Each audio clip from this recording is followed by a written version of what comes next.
Good evening and welcome to another week of Spaced Out Radio tonight. My name is Dave Scott. Thank you so much for taking the time to join us. We really do appreciate earning your listening ears. How y'all doing?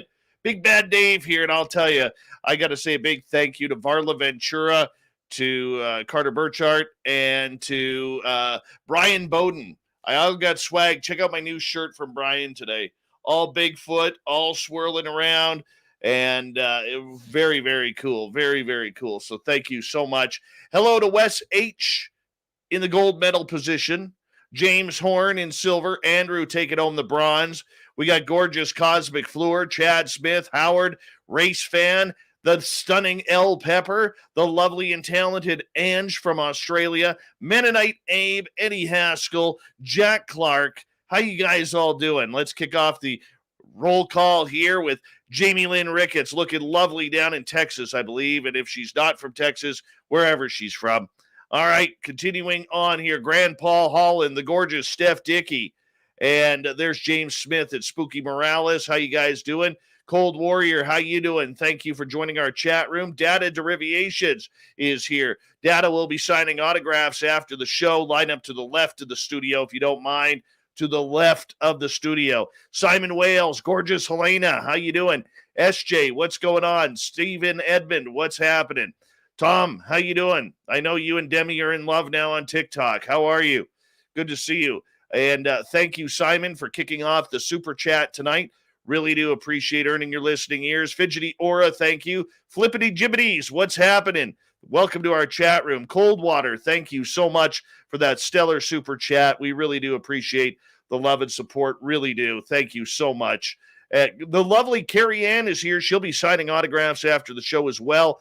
Line up to the right of the studio. To the right, Kathleen Hughes, looking lovely as she has aliens and has been abducted her whole life. I love those stories. Fill me in one day, if you don't mind.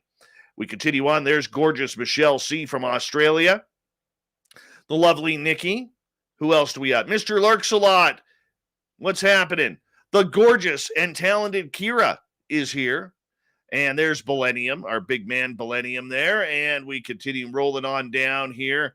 Double Tim, good to see you. Peppa H, nice to have you here. And who else? Davy Jones Locker, welcome from the deep woods of Washington State. Welcome to our channel as well. $5,900 Bob Perkins, good to see you both. The luscious Jules, Vin Man, nice to have you here. The gorgeous Carla. Nate Foot is here, everyone. There he is. He is a hunk of a Bigfoot hunter right there. Big Bad Nate Foot. And his son Corey getting very excited because he's only a month away from the start of the Hallmark Christmas channel. Very excited about that, Corey Foot is. And Richard Elmore, Sweet Donnie D, YJ Overlander, how you doing? The Jim Christie is here, everyone. The Jim Christie. All right, Typical Watch, good to see you. Oracles and Beyond, you're looking lovely tonight. And there's Mama Susan. Give us a wave. Shrubanati, River Dogma, good to have you guys here as we continue on down, scrolling. Philip Blair, how you doing, man? Good to have you here. Pandora, welcome to our channel for the first time. At least I think it is. And we appreciate you joining us in the chat. Kevin Moonlick, Trust Divine Mercy. 11, how are you? Project Blue Book, nice to see you as we continue on here. Scrolling on down. Video Game Player, nice to have you back. And who else we got? Rich Hilke's here, everyone. Rich Hilke. All right. Where are we here? I get so excited sometimes. Downshift. What's on the down low? Uncle Dale and his Power Stash are here. Remember, it's now October where we have the run to Halloween. If you see Uncle Dale in Austin, Texas, rub his Power Stash for the next 27 days of good luck. 27 days. Virgil, how you doing? Beelzebrad, nice to see you. And where are we here? Whit Helton, nice to have you back. And King Anthony, how are you? And Low Pro, nice to have you here, my friend. We got 20 seconds. Can I finish? That's the big question right now. Gorgeous Marie, Spaghetti Lee, good to see you.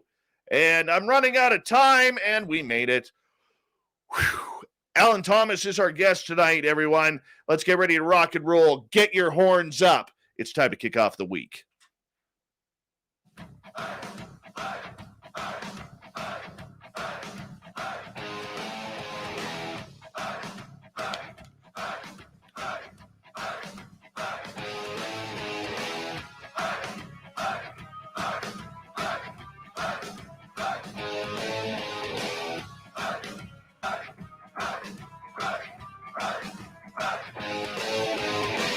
From the mountains of central British Columbia to you listening around the world, this, my friends, is Spaced Out Radio. I am your host, Dave Scott, sitting in the captain's chair of SOR headquarters. We welcome you to tonight's show on our terrestrial affiliates around North America, digitally on TalkStream Live, Revolution Radio, at KPNL. How you doing out there? All of our archives are free by going to youtube.com/Spaced Out Radio. Do us a favor, hit that subscribe button.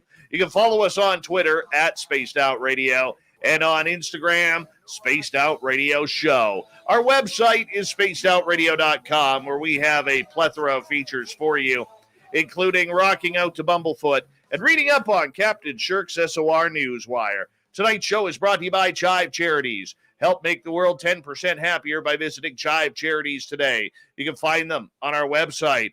Our good friend Alan Thomas is back tonight. We had him here a couple of months ago. Now, normally I usually like to take 5, 6, 8 months before I bring a guest back, but I was just so impressed with Alan's storytelling and the fun that we had on the air, the reaction from our audience in the chat rooms and online, that I said, screw it, we got to bring him back early. We definitely do. So that's what we're doing. Now, Alan is a Sasquatch investigator out of the beautiful state of California, but he's also had some paranormal experiences and is really into the UFOs. So we're going to run the gamut with Big Bad Alan tonight, and we bring him on in. Alan, how you doing, brother? Good to see you on Spaced Out Radio once again.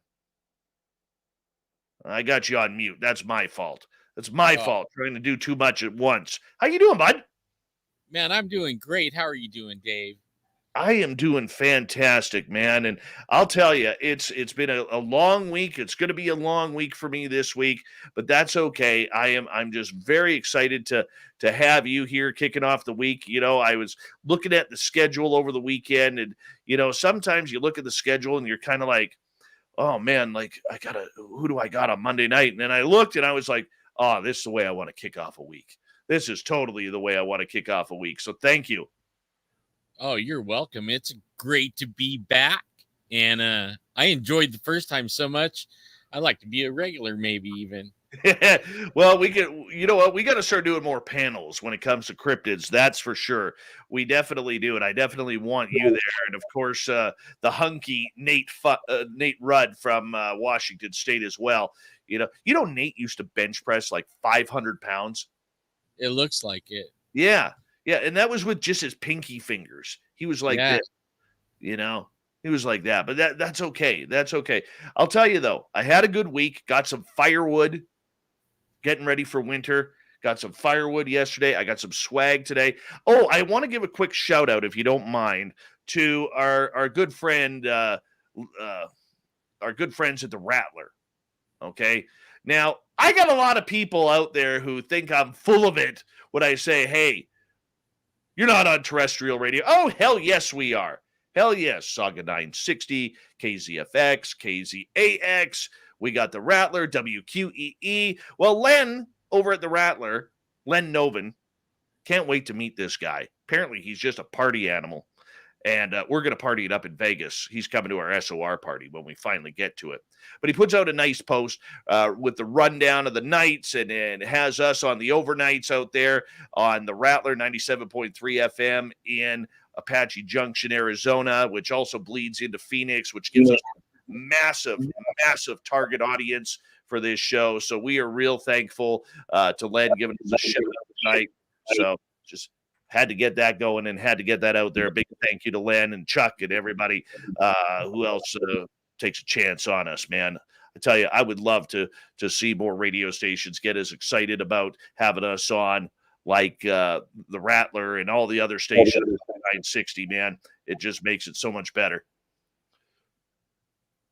So that's a little shout out right there. Little shout out. But for our audience members who may not know about you, Alan, you know, you're an experiencer, you're an investigator, you're a little bit of everything. How'd you get started in all this? Let's put up a little reminder here.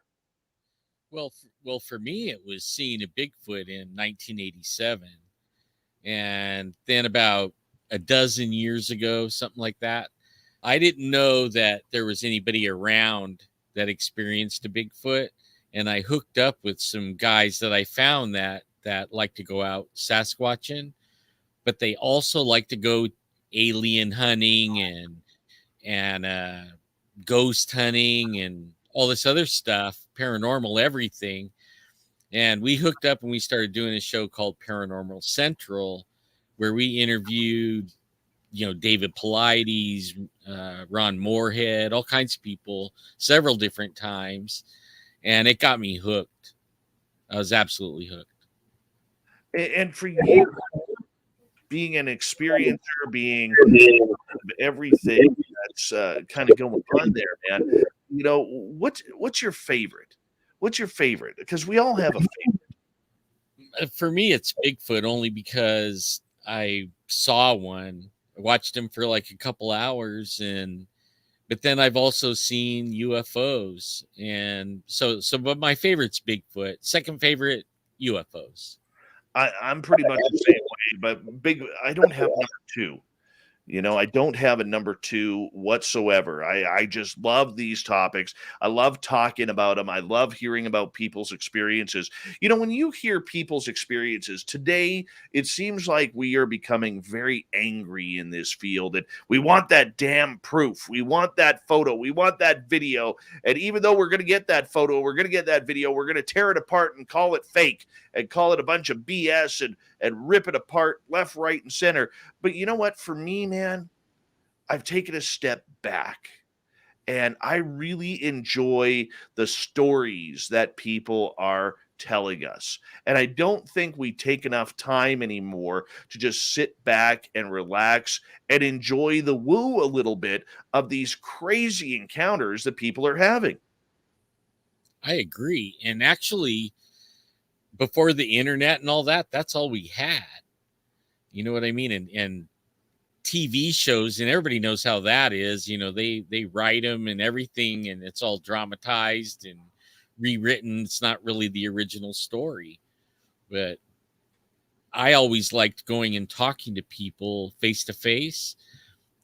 And now we get to do it on like how we are tonight. We're almost face to face. I'm looking at the camera and hearing you, and I love it. I mean, I'm absolutely addicted. Well, you know what? I'm addicted too on it, dude. And do you have a favorite story of someone else's that you've interviewed over the years that just really stuck with you? Yeah. And it's actually a UFO one. Believe it or not, it's my favorite story that I ever heard.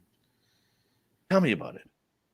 Well, this one, they didn't see any aliens, and they were it was a family flying in an airplane, and they lived in a house that had their own hangar and their own runway, like a little community like that. And they went somewhere, he didn't say where, but on their way home, a giant, he said, like mothership came up like really fast and just started pacing him like 50 feet off the wing. He said it was massive, huge, like a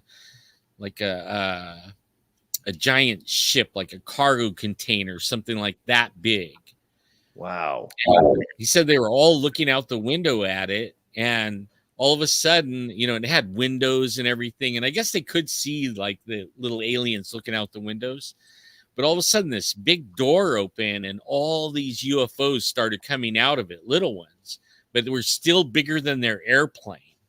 And it surrounded their plane. And they were just tripping, all the way around the plane had these UFOs all the way around it. The next thing they know, they're waking up at home. And the first thing they did was run out to see if their airplane, was there. I mean, they were in bed, and they get out and they run out to the hangar, and their airplane's all put away just like how they would put it away. And they don't know what happened. But to me, that's my favoriteest one. Even though I have probably better ones, more exciting and everything, that to me amazes the what out of me. That, like, how did you go from 9,000 feet to at home in bed with your plane put away? I mean, that blows me away, dude. Blows me away. You know what? There's so many stories that we all have heard over the years. I think one of my favorite stories that I've ever heard on this show is about, it's not even paranormal.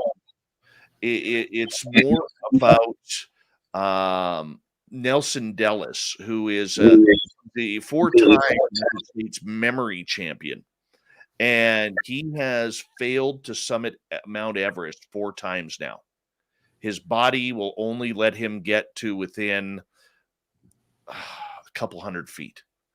And the stories of him where literally he's feeling great, he's on the run, and they're passing green boots, and they're passing all the dead bodies on the way up, and then all of a sudden he gets hit, man, where like he starts getting the black tunnel vision, and he could barely breathe. He's starting to cough up blood and all of this, and he had to fight for his life to come all the way back down. I mean, that's as surreal as it gets. I mean, on the woo side of things, I mean, we hear so many beautiful stories about this, but probably the eeriest one comes from a lady we had on a few years ago named Karina Sables. She's a Canadian abductee where literally she tells this haunting story being in Aldergrove, British Columbia, which happened to be right where I lived, like 12 miles away when this was going on. And here she was watching black triangles this black triangle come out of the sky, and she got missing time, and then next thing you know, she's getting visited almost on a nightly basis. It's now affected her children, it's affected her grandchildren, and it's just driving her absolutely bonkers. I just couldn't imagine. She can't hold down a job because she's always tired. She can't hold down friends because friends can't handle the stories anymore. And, I mean, talk about an impact on a life, this ET contact, man. I mean, that's what we're dealing with. It changes people. Just like seeing a Bigfoot, you're changed forever. You can't go in the woods anymore and be relaxed, like go lay down under a tree and go to sleep. And I mean, I know so many people now that have encountered the aliens, and their whole world gets turned upside down. They get called crazy.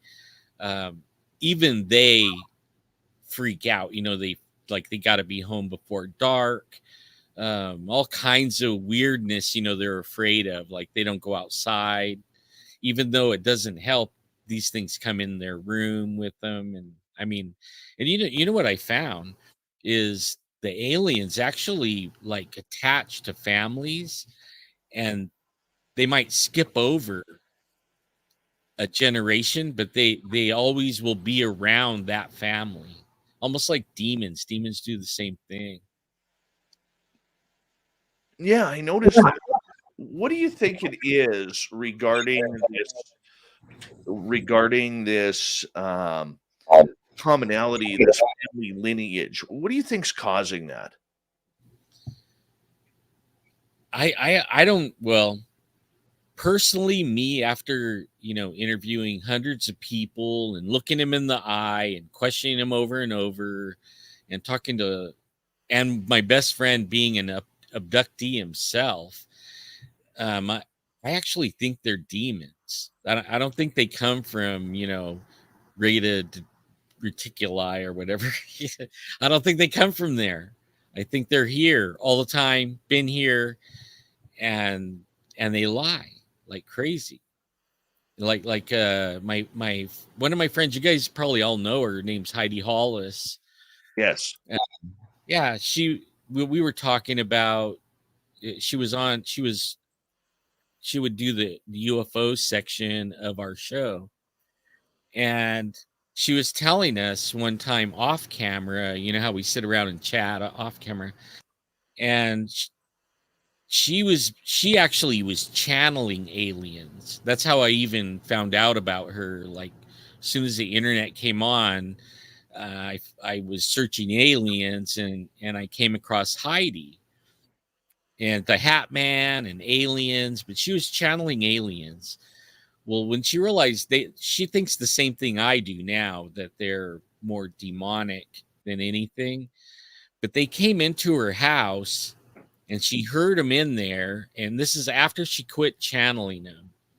And she went in and there was like 5 of these little weirdo dudes, in her living room. And she started freaking out on them and telling them they had to get out. And one of them was picking up a picture of her nephew off the table or a bookshelf. And he was looking at it, and she ran over there and took it from him and punched him to the ground, right? Punched this alien right to the ground. And when he fell, he turned into her nephew of the age the nephew was, and was saying, don't hit me, sounding just like her nephew. And then, she knew that it wasn't really her nephew, even though it would have, she said it could have made her think it was her nephew. It was that good. But only the picture, he was 12 years old and really he was 32. So he turned into the 12-year-old nephew and fell on the ground like, don't hit me. And she chased him out of her apartment. And that, I don't know why they want to follow certain families. Maybe somebody did something, or I think once you get it's almost like the Bigfoot thing. You have an encounter, and then after that, you're like prone to have more encounters with them. And it's the same with the aliens. You have an encounter or an abduction, and then after that, they come for you. And a lot of times I find out, like, you don't even know you were abducted. They wipe your memory. And you might have been abducted 1,000,000 times and you don't even know it. You go to bed, you go to sleep, you're abducted all night, you don't know, and then you wake up in the morning. And then sometimes you're awake when they abduct you. You go through the wall and you remember some bits and pieces, and then you're waking up. And that's almost the story for almost every alien abduction. Unless you wake up on the table. I know I have some stories of that, but it happened to me, dude. It happened to me. What, dude? Really? Yeah, man. It happened. I'm trying to get rid of, just for our audience here, I'm trying to get rid of this echo that's going on here, and it's annoying me in my headphones, and I'm trying to work with it. And I got Chuck, our audio guy, he's working on it from his end, and we're trying to figure it out right now. So just bear with me like that. Hearing that right there. So I know if I turn down this pot, I'm not going to hear it. But the main thing is heading out on with these abductions that are going on. When you have them, when you're hearing people talk about these abductions and what they're going through, what's some of the stories you're hearing? Well, I got one where it was a family and they contacted us, and they were being abducted, but it was one of the ones where they didn't remember very much. And one night the girl was coming home, and it looked like a 747 was coming in and was going to crash into their house. So she ran in the house, got everybody up, and they ran out. The dad was in his underwear, and they're running down this really busy road. Their dog got ran over in the process. And when they looked back after running a ways, they looked back and the plane didn't hit their house. There was no plane. There wasn't anything. So they went back and they called us and we interviewed them, and that they started getting abducted from there. And we went out and interviewed them again. They're telling us about, floating through the ceiling and some of the things that would happen on the table, like what you're talking about. And they moved in. They were out in the country. They moved into the city, and they called us again. And this time they were saying that the aliens came in. They kept coming in, and they weren't abducting them, but they wanted their wand back. They had a name for it, but it was like a wand. And every night they would be in there. Where's our wand? One of you took it. You know, you took this tool, and nobody would say anything. And so they every night, and all night long. And then one night, the alien there was a taller alien, and he was like the boss of all the aliens that were there. And he said, "Look, you know," he started threatening them with their life, like, you know, if you don't give us this back, we're gonna, you know, they're gonna do something to the family, to all of them, and they're gonna start with the mom. And the little kid, the little one, he was 8 years old. He ran in his room and he came back with that wand thing. And they immediately took it from him and left. And then they thought that was it, but they still were getting abducted. And finally, they moved out of town, and I haven't heard from them since. But I mean, I hear, I don't know. You know, to me, it's at first I was like, I seen UFOs, but I never heard anything like some of these stories. You know, of like they have things in them. You know, like my buddy Adolf, he has an implant in his nose up here. I mean, all kinds of horror stories coming from inside the UFO. You know, that they do to them. Really a trip. It is a trip. So when you kind of look at everything with the stories that we are hearing and what we're seeing in ufology today, what do you think is going on?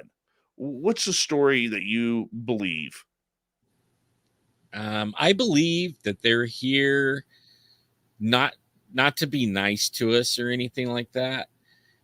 Um, and I'm not really sure because they lie. Like they tell people stuff and show them things, and then they change their story. Like way back, like I have interviewed some people that were abducted way back, like the 50s. And one of them is he was burned. The light shined through the window, and it burned him, and he didn't even know it. And he was a cop.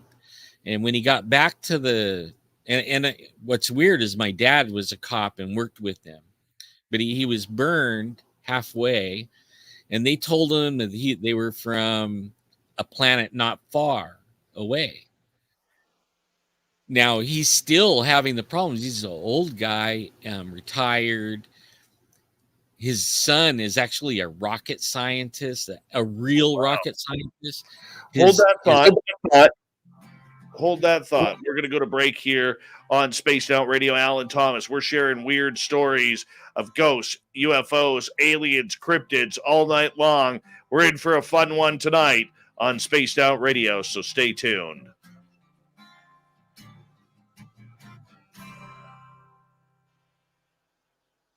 your sound fixed. Alan, give me a second here because I just got to call my my audio guy.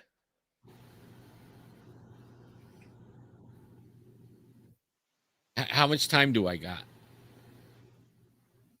We have 5 minutes. Okay, I'll be right back. All right. Yeah, yeah. Hey, Chuck, how you doing?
I'm just muted here, audience, talking to my audio guy, so please bear with me.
There we go. Okay, just give me a second, audience and Alan. So, for instance, I'm seeing on my board right now it start to light up. So, like right there, where it's starting to get a little bit of echo feed going on.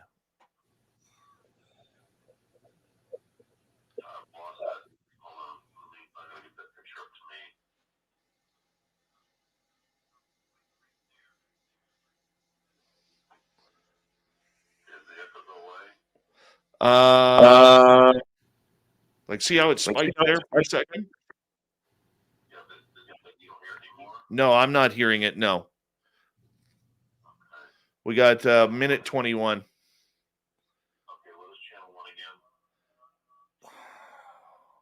Channel 1 is would be the computer StreamYard.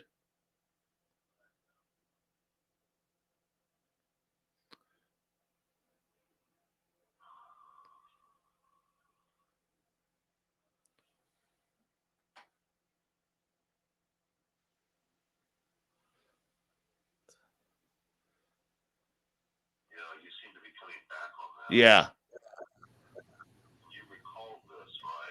Yes, I have. Like there, that came back really hot through. We got about 30 seconds.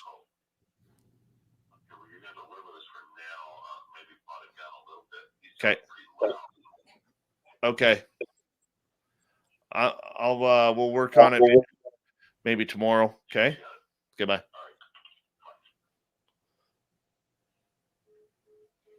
Sorry about that, everyone. Does it do it when I'm muted too? No, it's on my end through my board. Okay. All right. Let's get going here in like 5 seconds.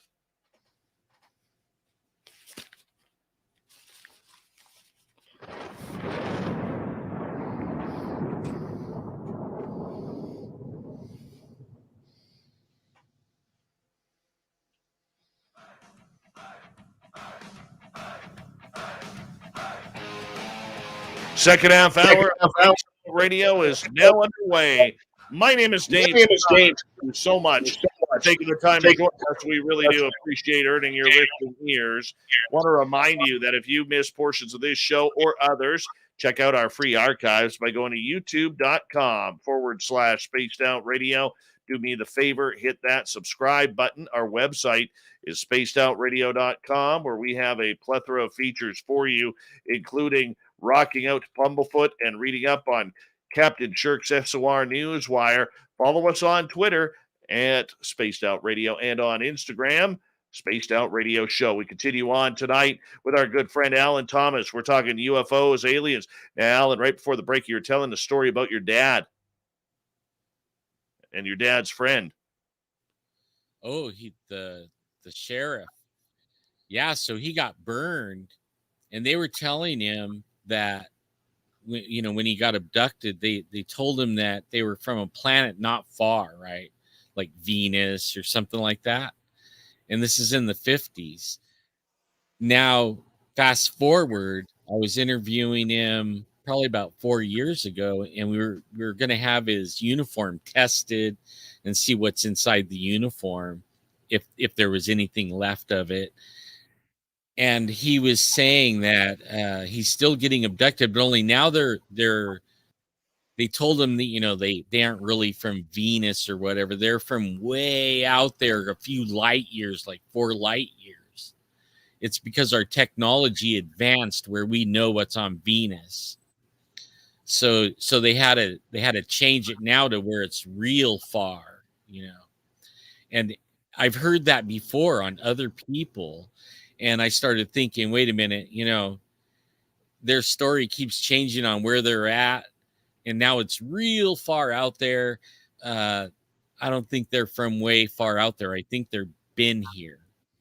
They're stuck here, maybe like the demons, stuck on the earth. That's a pretty negative profile you have going on to them aliens, though, buddy. I mean, that they're demons, that they're evil, that they're liars and everything. How did you come to that conclusion for yourself? By talking to lots of people that get abducted, and they find out, like, they get shown things, and then what they get shown doesn't happen. Just that they get told a lot of different things, and then they find out it was not true. And I haven't heard them tell the truth yet, far as I know. Everyone, I mean, they never talk to me, but the people are finding out they don't tell the truth. And now they don't know each other, and they're all saying the same thing. They don't tell the truth. And then it makes me, what is the truth? Like, even with the Bigfoots, what is the truth? With the demons, what is the truth? What is the truth? We don't know the truth. So as long as they're telling the truth, they're not cool to me. Well, I mean, but you're only hearing people's stories. You don't know whether or not that's accurate or not, though. At first you don't, but after you talk to, 30 or 40 people in different places in the state, different cities and everything, and they all are talking about the same thing, basically saying the same thing, you start forming an opinion. And actually, like, every time I think I know what's going on, I find out I don't know anything. So now I'm totally wide open on it. My opinion could change again, even from what I'm saying right now. This is just where I'm at this point, because they're from Alpha Centauri or whatever, I mean, I was going with the flow, and now I'm still going with the flow, kinda, that they don't tell the truth. Man, do you feel ripped off a little bit by that, or what? No, it just makes me want to know more. It keeps me on the trail and holding their feet to the fire anyways. Like they better not run into me, because I'm going to be, full of questions and stuff like that. I want to know what's the truth. And I think our government knows, or multiple governments in the world know, and they're not telling the truth. Everybody's like covering up the truth for some reason, and I don't know why. I wish I knew. Well, literally next to Jesus Christ himself coming down from the heavens, this is the second biggest story in humankind's history.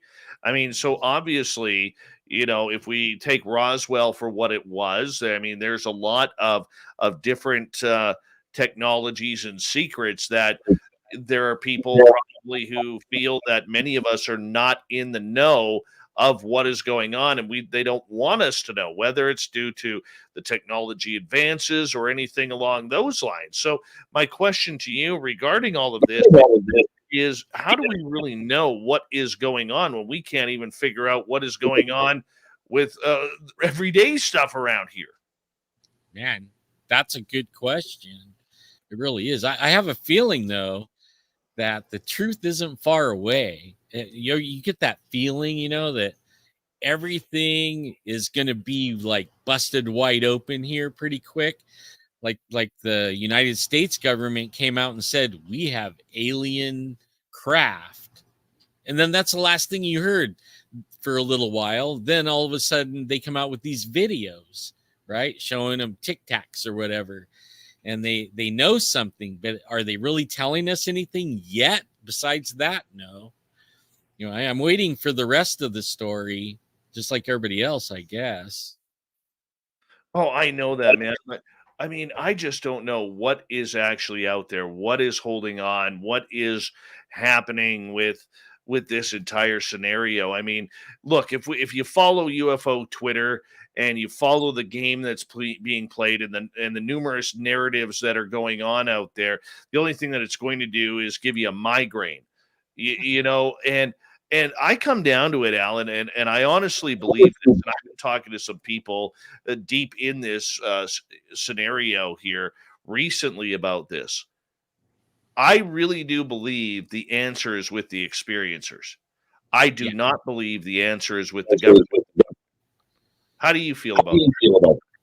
Well, I think the experiencers, they know what they know, just like me seeing a Bigfoot, or I think they know what they know. Like my best friend Adolf, for instance, he's been drawing aliens head pictures since he was a kid, and he's had all these experiences with them, and none of them are.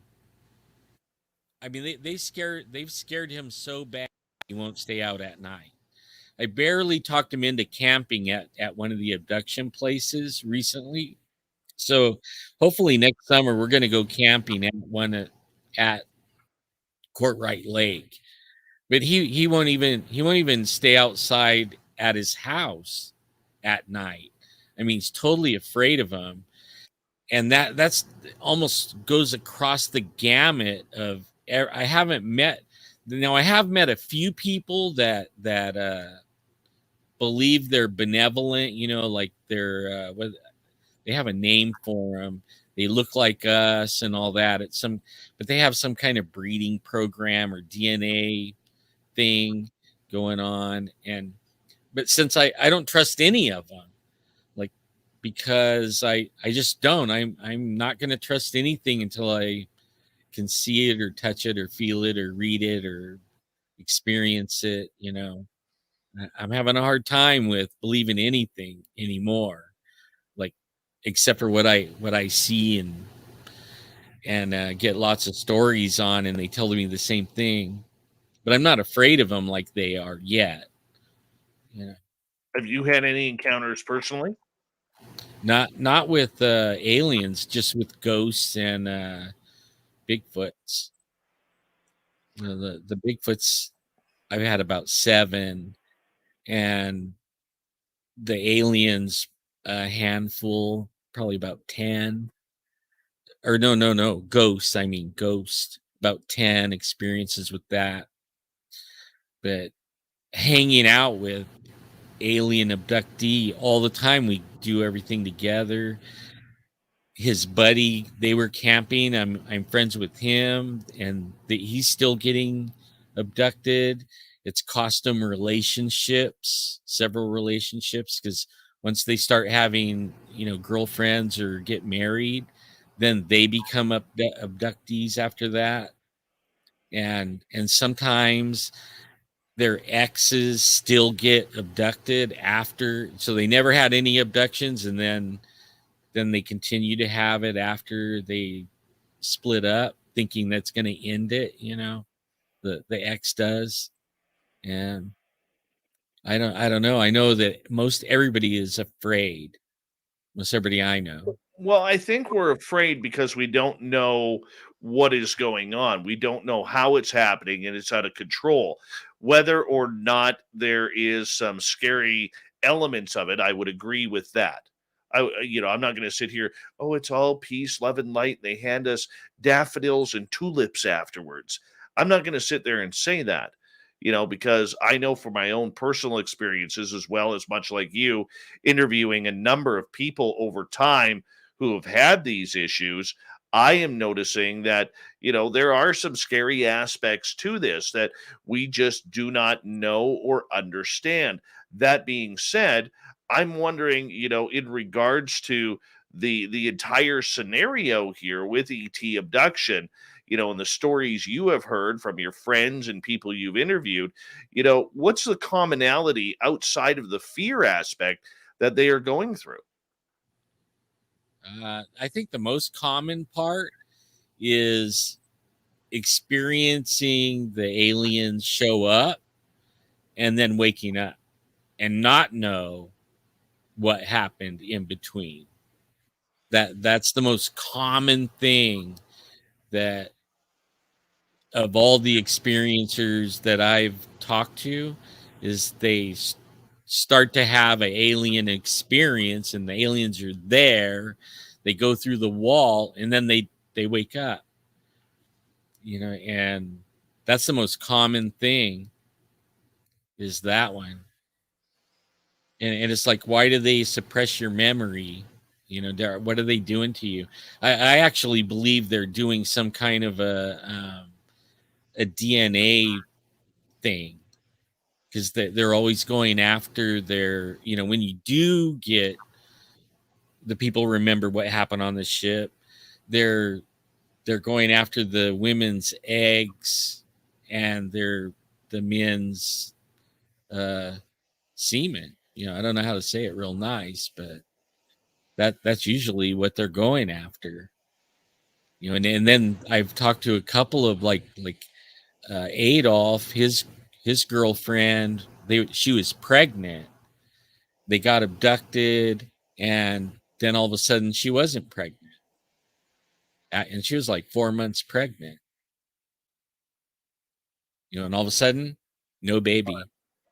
Yeah, we've heard that story a number of times over the years here with that, Alan, and I don't understand what is actually really going on and truly happening in regards to that potential hybridization program.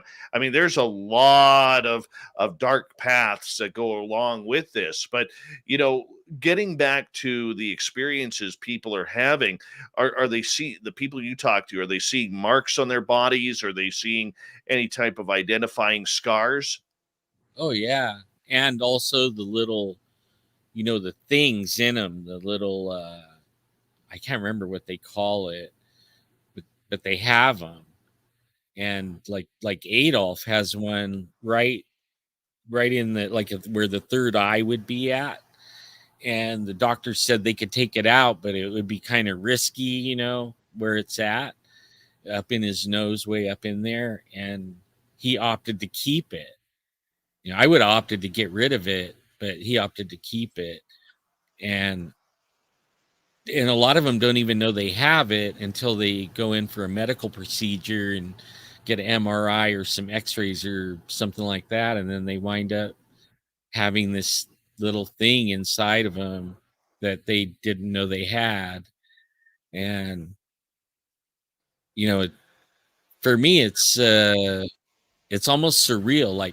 Like I know John Lear, and I talked to him quite a bit, and he thinks, like he was telling me, he thinks that everybody got abducted, everyone, and we regularly do, and they take us to the moon and do something inside the moon, and that's where they're based at. And he thinks they're actually good, and they're watching over humanity and stuff like that. And it's like, okay, and we've had a lot of chats about oh man, what's his name that worked at S4?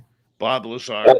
Yeah, Bob Lazar. And I guess he's like along the same lines as what John Lear thinks on that. And that they can travel through time. He says they can take you and then put you back, like almost right at the same moment that they took you. So I mean, it gets really deep, when you start talking to all these people, it starts getting hard to have any kind of a opinion, because it's almost amazing what they could do.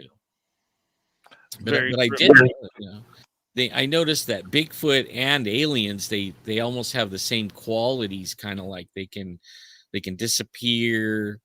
They do like the same things. They can mind speak, different things like that. And then sometimes they get seen.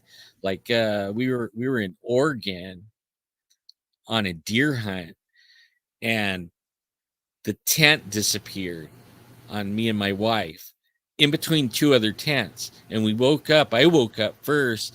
The tent was gone. The floor was there. All our stuff in the tent was there.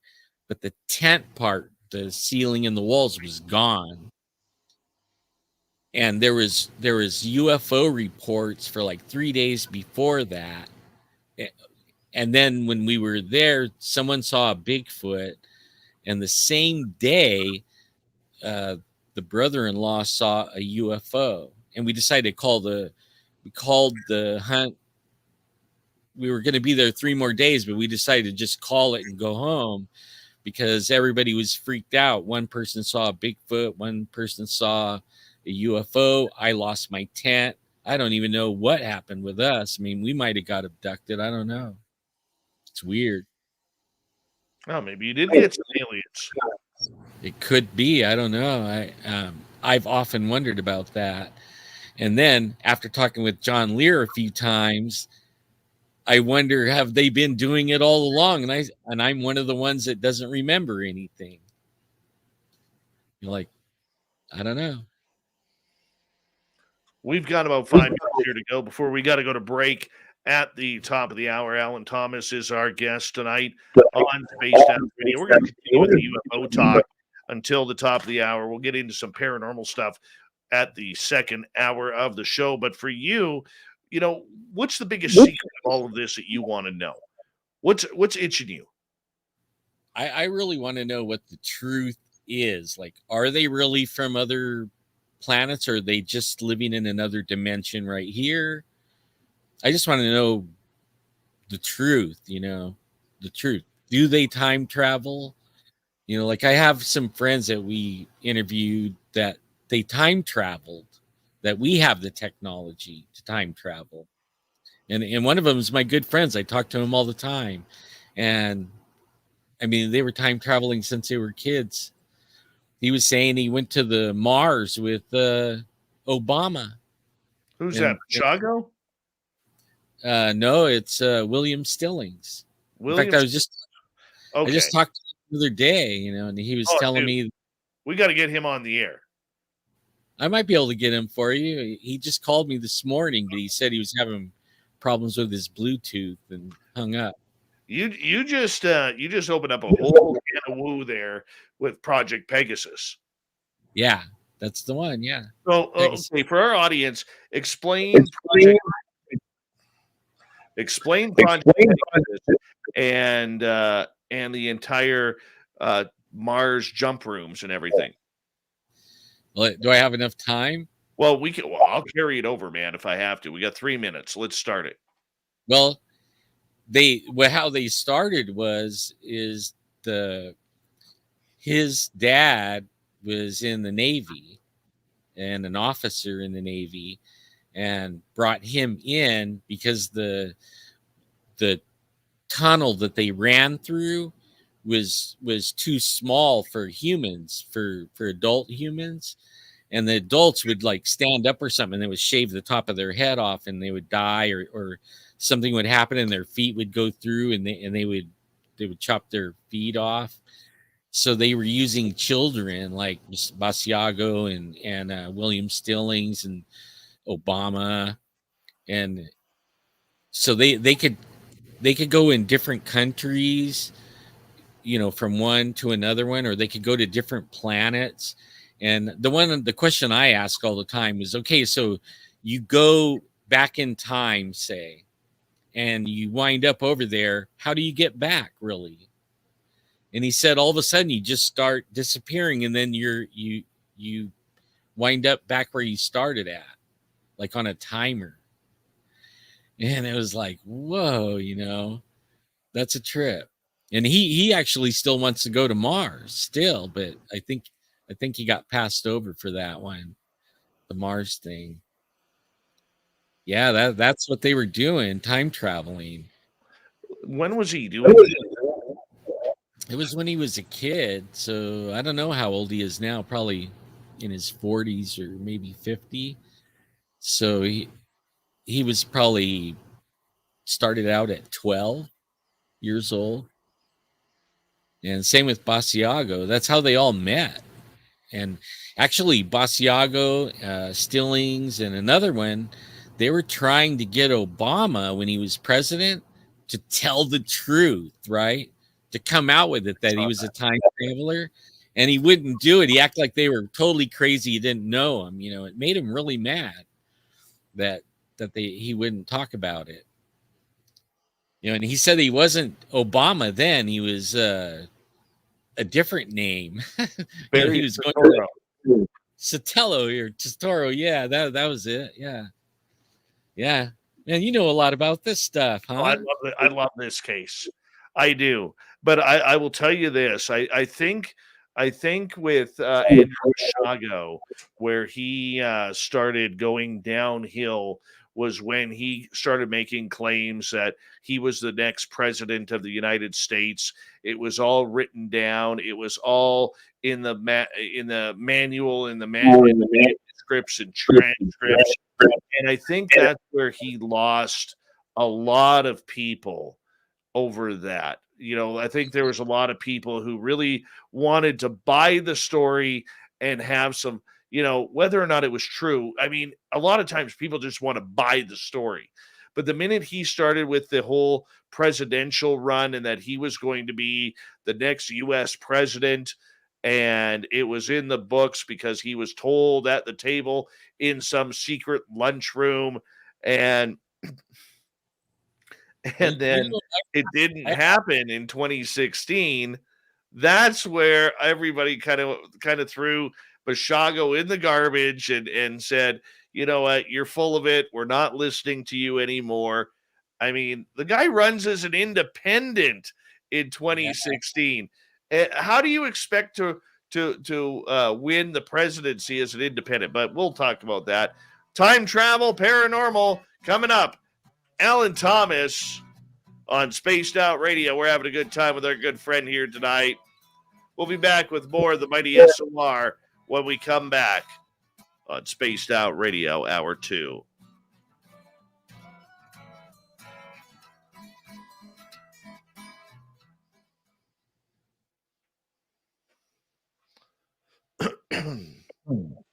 All right, we're clear. So just for our audience out there, I just want to remind you guys, we are having audio issues tonight that we are working on. We're going to have to punch right through it and be strong and tough. So I do apologize if you hear an echo coming through. Try that. And we're just going to keep trying to work with it as best as we can tonight. It's very frustrating, but just give us a little bit of a break tonight if you don't mind. We're going to continue to have a good show with Alan, though. Let's see here. Oop to Joe's Maine. You've got aliens. Thank you to Dirt Road, Noble Patrick, Spookles or Spooky Cat or Spooky Morales, Cat Chaser, Simon, and Cold Warrior for the amazing super chats tonight. Really do appreciate it. And thank you for your time and your support. The super chat is a great way to support what we do on this channel on a nightly basis. So thank you very much. Hi Zero Cool, how you doing? And who else has come in? We got a lot of new. Oh, there he is. Are you on the square? Are you on the level? Are you ready to stand right here, right now, before your Davo? There we go. That fucking echo. It's aliens, man. Totally aliens. Actually, it could be the internet. I've been having trouble all day with it. No, this has been happening recently. It's coming through my mixing board. So there's something open on my mixing board that we need to take a look at. We'll have to do that tomorrow to try and get it cleared up. Does it have Bluetooth? No. Show you my mixing board. Cool. Yeah. Dang. So this is your channel right here, that where my audio is coming through. And my audio should not be coming through your channel, and yet it is. That's the issue. Yeah. See, I have a little bitty, it's not bitty, 12 channel mixer I'm going through. Mm-hmm. But I just one line in and then the USB to the computer. Yeah. Well, it's kind of cool. But Peter Steins, how are you? Who else is here? Black Dragon has arrived. Who else is coming in? We got a lot of new listeners here tonight. And I apologize once again for the little bit of audio issues that we are having. I seen some of my followers in there. Yeah, man. Reno, how are you? Welcome to our channel. If you're new here, just to give you guys a quick breakdown, we are a live radio show, so we do take commercial breaks at the top and bottom of the hour. And because of that, that's why you get this little banter kind of in between. And if you're new here, do us a favor, hit that subscribe button, ring that bell. Hi, Jeff Steve Garvey. How are you? And, we are here 7 days a week from 9 p.m. Pacific to midnight Eastern. And we're having a lot of fun bringing these topics to you. So continue to rock and roll with us. We'd really appreciate it. And go from there. And but we're working on an audio issue tonight. I do apologize. Normally it's not like this, but it is what it is tonight. It is what it is. Sorry about that. Oh, that's all right.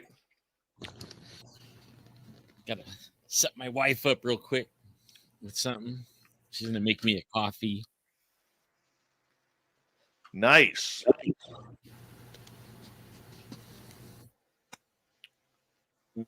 Ross Smith, how are you?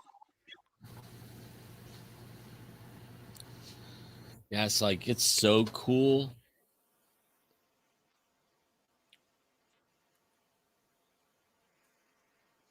Maybe you could see my mixer. Oh, there you go. Now we're getting real.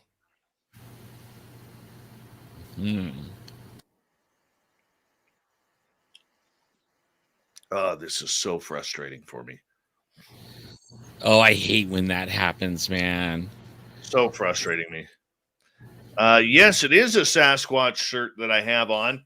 Brian Bowden, the man with 885 podcasts running simultaneously, sent me this one and like 7 other shirts today. And I got them. And it's like, this was my favorite. I had to put this one on. No, his shirt does not say Papa Don't Preach. It's not a Madonna shirt, Joe. It says Papa and the S word. Notice how it blurs out on the S word there? That's actually pretty awesome. I'm not going to lie. Yeah, my grandkids made that for me.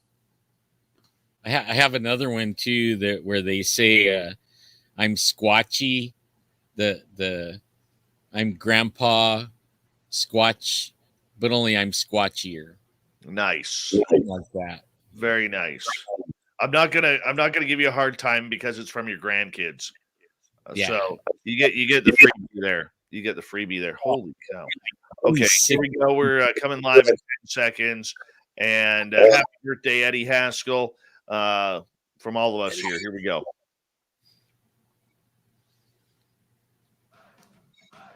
You're listening to Spaced Out Radio with Dave Scott. Follow Dave on Twitter at Spaced Out Radio and on Facebook, Spaced Out Radio Show. Here we go with Howard on Spaced Out Radio tonight. My name is Dave Scott. thank you so much for taking the time to join us. We really do appreciate earning your listening ears wherever you are on this beautiful planet we call Earth. Hi to everyone listening in on our terrestrial affiliates around North America and digitally on TalkStream Live, Revolution Radio, and KPNL. All of our archives are free by going to youtube.com/Spaced Out Radio. Do me the favor, hit that subscribe button. The Desert Clam has set the password for tonight in the SOR Space Travelers Club. Imbrute. Imbrute is your password. Use it wisely, Space Travelers, as the Clam sets the password each and every night right here on Spaced Out Radio. Our website is spacedoutradio.com. We have a plethora of features for you, including rocking out to Bumblefoot and reading up on Captain Shirk's SOR Newswire. Follow us on Twitter at Spaced Out Radio and on Instagram, Spaced Out Radio Show. We'll continue on tonight with Alan Thomas. He's a podcaster, researcher, investigator, and you know what? Pretty proud dad and grandpa, too, hanging on out with us, talking all things weird and strange. We're going to get into some paranormal here because you've had some wicked paranormal experiences over the years as well. A lot of them. I actually had ghost things way before Bigfoot.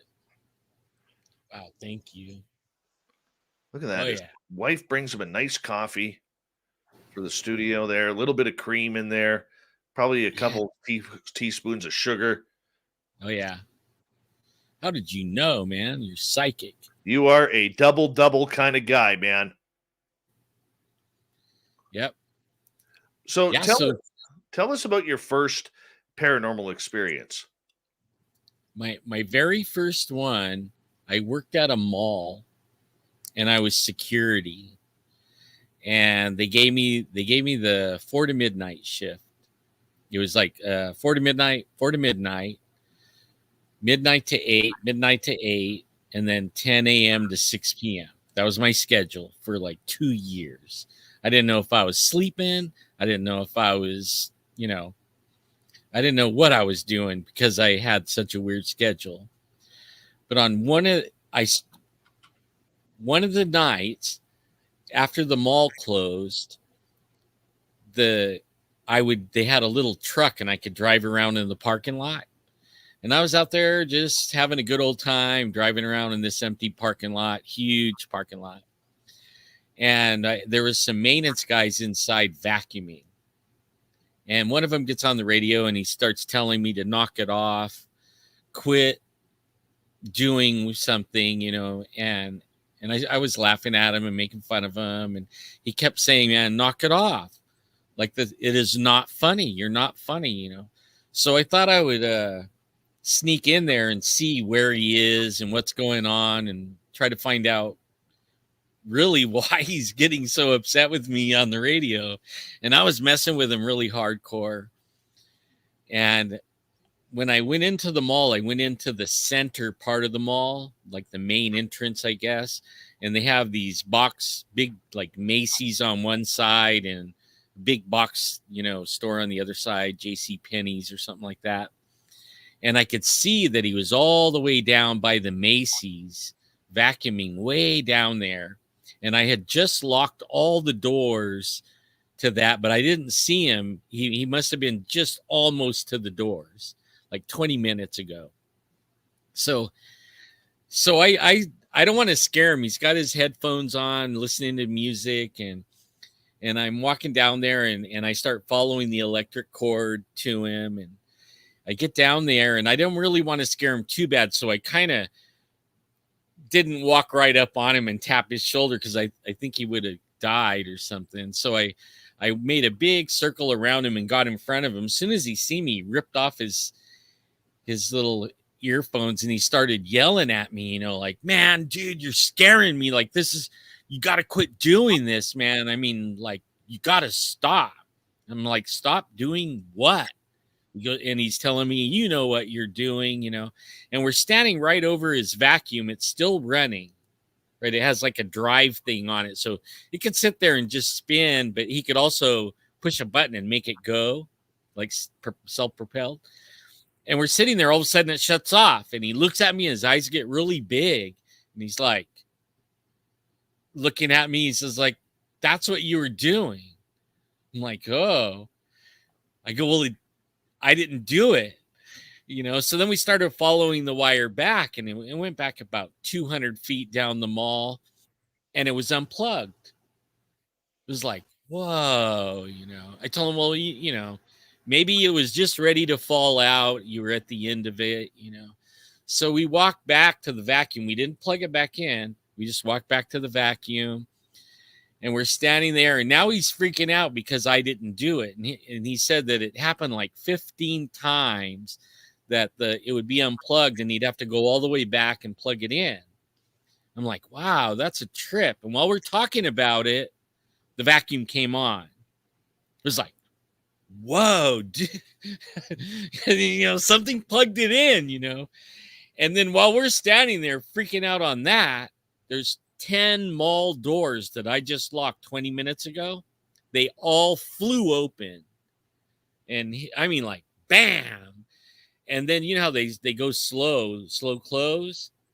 And they all came back and closed. And I just took off running down the mall. That was it for me, man. I ran down and I got in my little truck, and I was on the radio telling him, you're on your own, man, because I'm not hanging out in here. So then I'm like, I have to go check those doors. I can't leave them all unlocked. I have to go look. And so I drove down there, and then I jumped up on the curb, and I drove the truck up to the doors. Normally I don't drive on the walking area, the sidewalk and everything. But I drive all the way up there, and then I pull in where I could reach over and grab the door out the window and shake it. They were all locked. So then a week goes by, and as soon as I lock them all up, I don't go back in there. I'm staying out, right? I'm not going to let anything happen. That freaked me out. That guy quit. Like 5 days later, he quit. So, and I'm getting ready, like I'm on my 4 to midnight shift again, and we leave one door of the mall on the main entrance open so that the managers and workers, when they close up and count their money or do whatever, they could go out that one door. And then I just stay right there until I can lock that door. So it's like 10. Mall's been closed for probably 3 hours, 4 hours. And I'm standing there, and I know I'm going to get off in a couple hours. So I'm writing down my incident report, all the things that I did that day on this little thing. And a lady walks up to me, and you know how you can see the peripheral vision, out the side? Yeah. This lady walks up, and she walks up to the little booth I'm at, and she says, excuse me. And I told her, just a second. I had like 2 more words and a period. She's like, excuse me. And I'll be right with you, And I finish it. I put the period. I turn and look at her. And right when I look at her, she just went. Disappeared. Yeah, man, I ran like the wind. And I was out that door and way out in the parking lot. I ran way out there.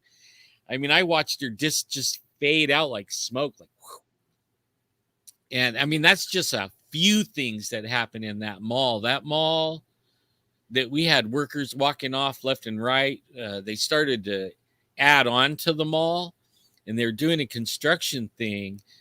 And I was looking at the blueprints one day in the middle of the night. It was my midnight to 8 in the morning shift.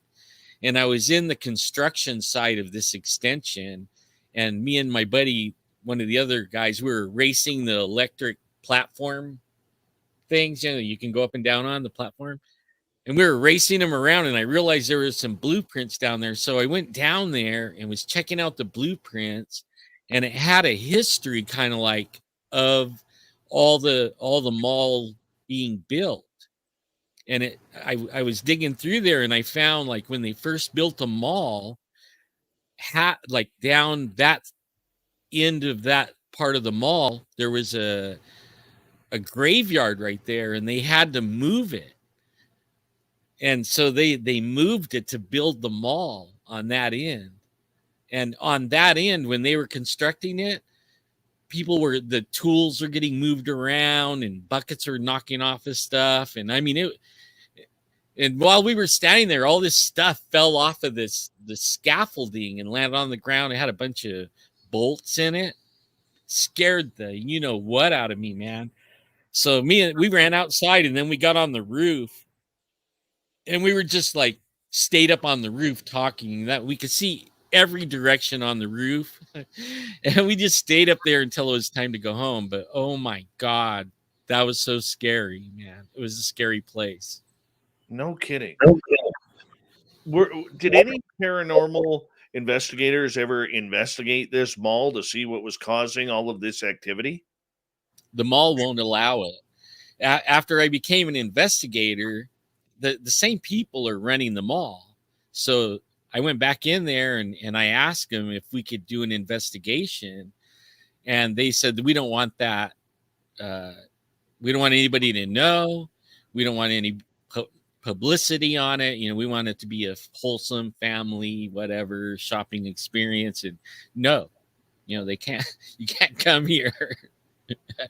So we tried to do it in the parking lot, and the security ran us off out of the parking lot around 1 or 2 in the morning. You know. Which mall was it?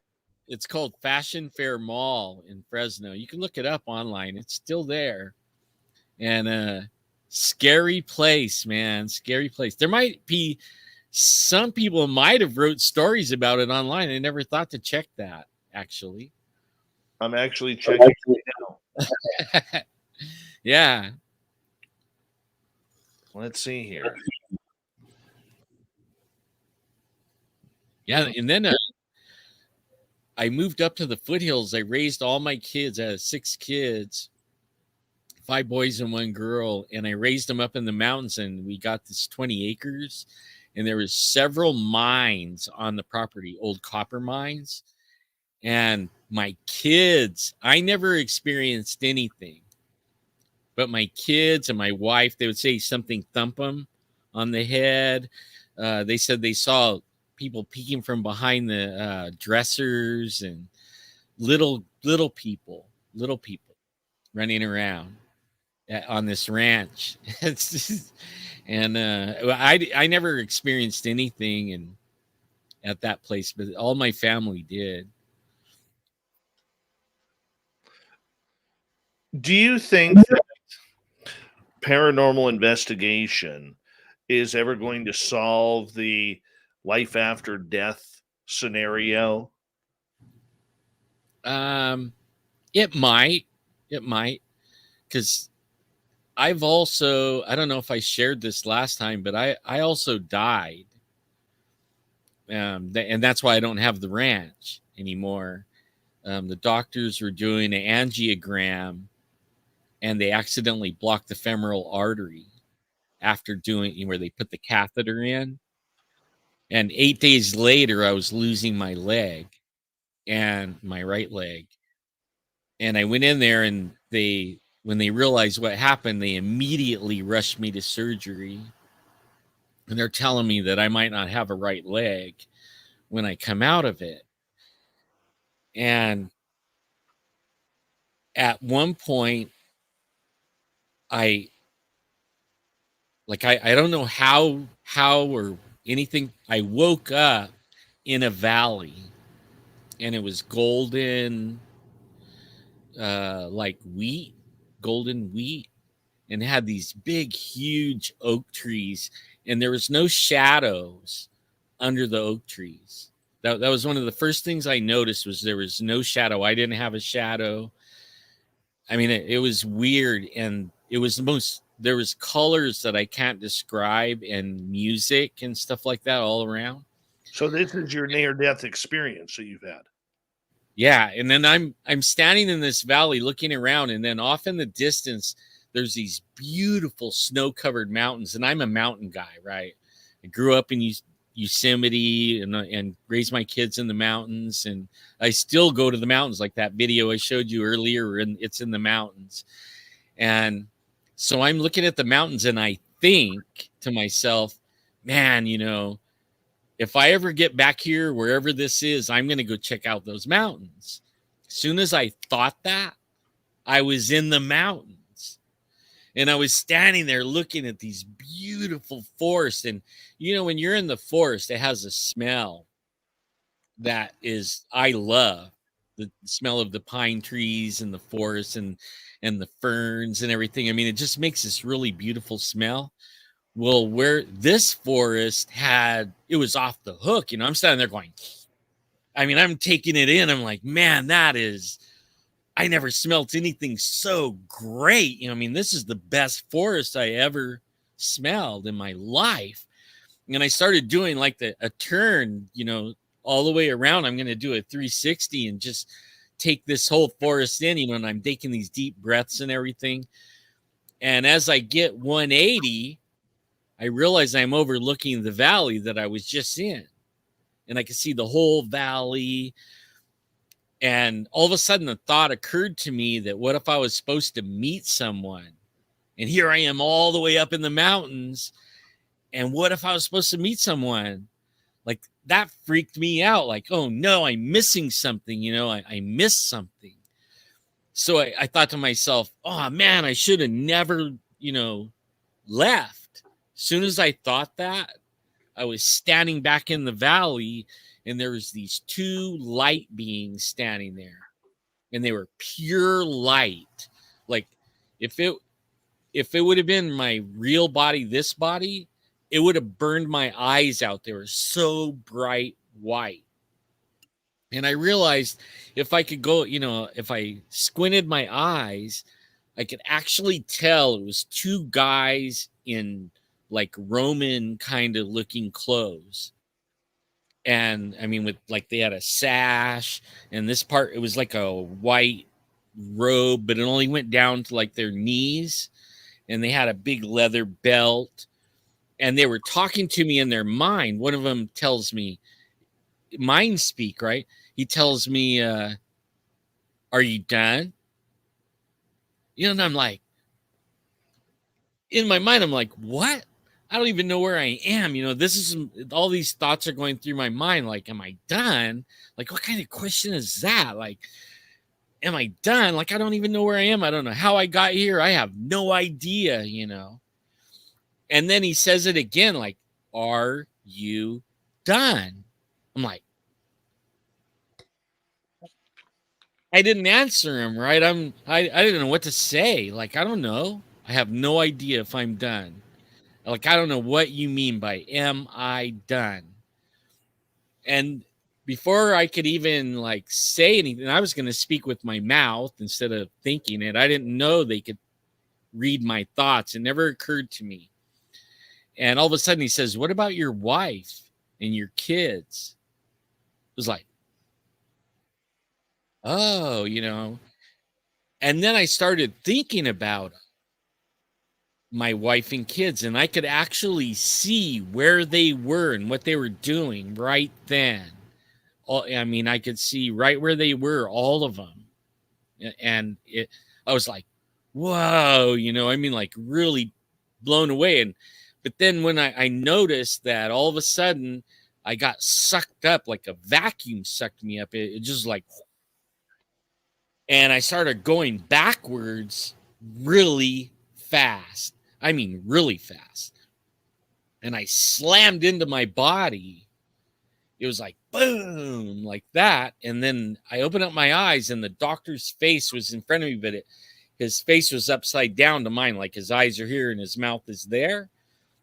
And he's like, stay with us, like that. And then I just crashed out again. And then I woke up in recovery room, and they're standing there like, oh, good, you're waking up, you know. And he started telling me I died twice. They had this little thing with a button. He goes, you could push this every 6 minutes for pain, but not yet. You know, we have to tell you these things, right? You still have your right leg. I'm like, oh, you know, I started, yeah, wow, oh man, I do, you know. And they told me all this stuff, and okay, you can push the button. He hands to me, beep, gone. And then I don't know how many days I remember waking up, and it would be different times. There would be different people in there in the hospital room, and I wake up, you know, and I, beep, gone again. And I don't know how long I did that, right? I don't know how long. But that's my story that I know that someday we're all gonna know, right? And when we die, we'll know for sure. I think when we die, we will know because You we know, don't die. I got to tell you, man, out of all the experiences that I have had of the weird and strange, the one thing that I haven't had is a near death experience. And I am very, very thankful of that. And I think it's because I have an absolute God fearing fear, no pun intended, of death. I do. Now, Used to. I have had interactions twice with the angel of death, but Yikes. I will tell you, man, I'm not ready.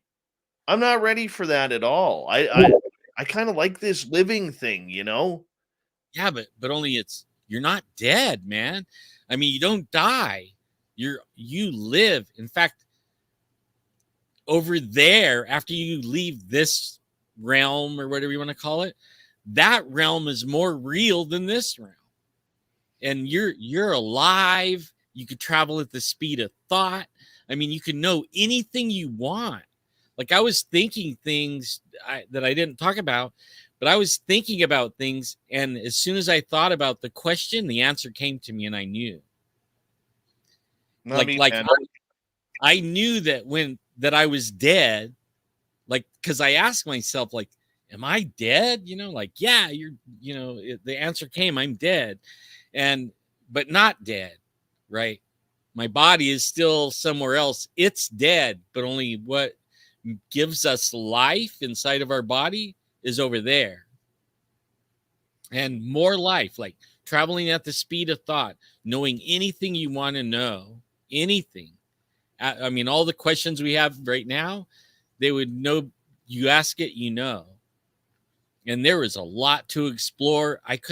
That's what I wanted to do. I mean, I explored the mountains, and I think that's what those guys were asking me. Was I done with my life here? oh, for sure. And they're asking, am I done? Can I carry on over there? But only when I started thinking of my life here, and my feelings were like, I really do want to see them again, but I'm not afraid anymore of death at all, not at all. But I was just like you, like, Let's continue this conversation when we come back because I'll tell you, to this day, I still have major anxiety attacks about dying and death. Oh, I'm going to get freaked out here for the break. Alan Thomas is our guest. We're having a great time here on Spaced Out Radio. Hope you are too. We'll be back with the second half right after this. see, I'm with her. Scaring the shit out of me here, dude. Hey, it's October. No, no, I'm just kidding. I didn't mean to. Oh, that's all right. We'll go No. down the road, man. There's nothing to be scared of, really. Nothing. I've talked to a lot. Now, I seek out people that have near-death experiences now, and I've probably read 1,200 near-death experiences, and I've talked to probably a dozen people that had near-death experiences. And some of them like have a car accident or they die in a hospital after a car accident, and they're laying there and they're barely alive. And then all of a sudden they just sit up and they go to the light, and then they're, no pain, no suffering. They love it. I mean, some of them don't want to come back, and they're told they got to come back. Nobody told me. They just asked me. And I think they were asking me. I got to get my friend Daryl on the show. He actually had a near-death experience from a brain aneurysm about 20 years ago, and he actually can recall his judgment. Wow! Oh my God! Yeah, that would be a trip, dude. Oh, yeah, dude. It's the most incredible story that I have ever heard. Like it brings me to tears.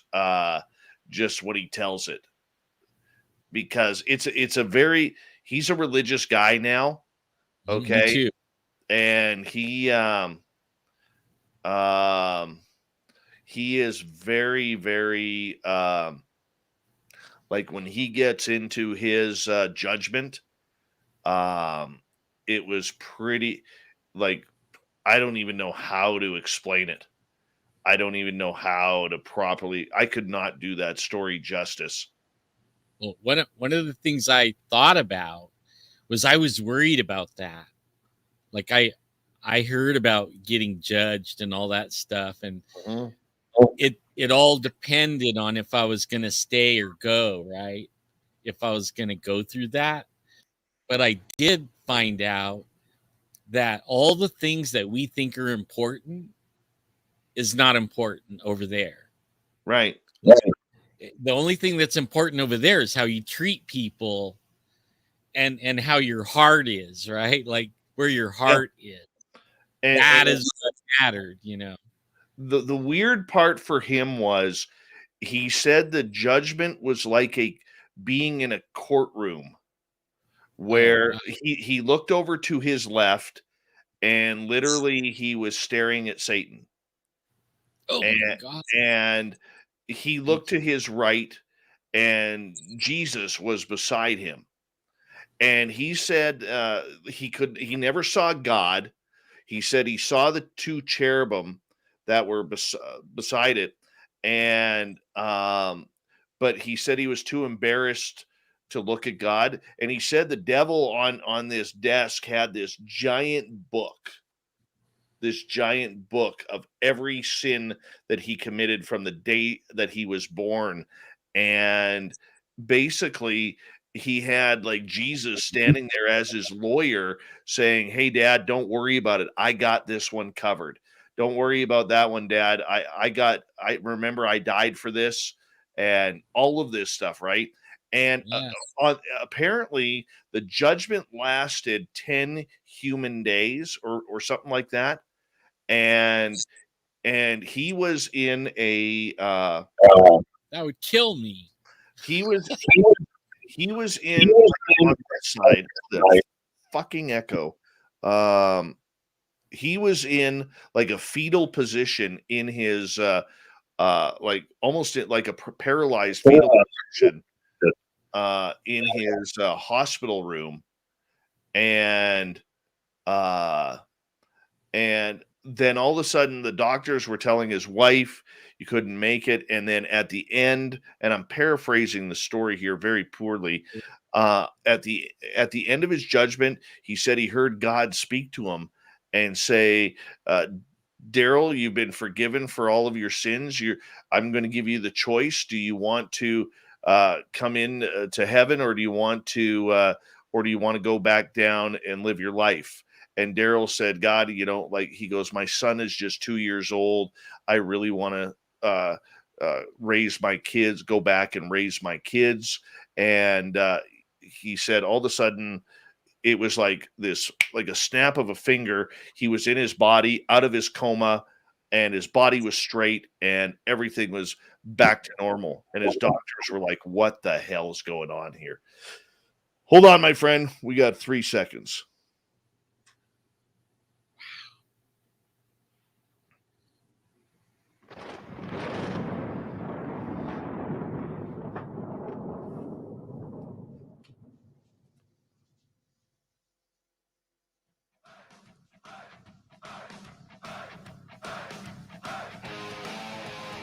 We pass a half Spaced Out Radio tonight. My name is Dave Scott. Thank you so much for taking the time to join us. We really do appreciate earning your listening ears. Want to remind you that if you missed portions of this show or others, check out our free archives, youtube.com/Spaced Out Radio. Do me the favor, hit that subscribe button. Our website is spacedoutradio.com, where we have a plethora of features for you, including rocking out to Bumblefoot and reading up on Captain Shirk's SOR Newswire. Follow us on Twitter at Spaced Out Radio and on Instagram, Spaced Out Radio Show. We continue on tonight speaking with Alan Thomas. Right before the break, he was telling us about his amazing near-death experience. And we're going to continue down that road because, Alan, I got to tell you, man, I've never had a near-death experience. I don't want one. It scares the daylights out of me. I realize with people such as yourselves or others who I've talked to say it's just a beautiful experience, but man, I don't want to go down that road. Yeah, it's kind of a trip, man.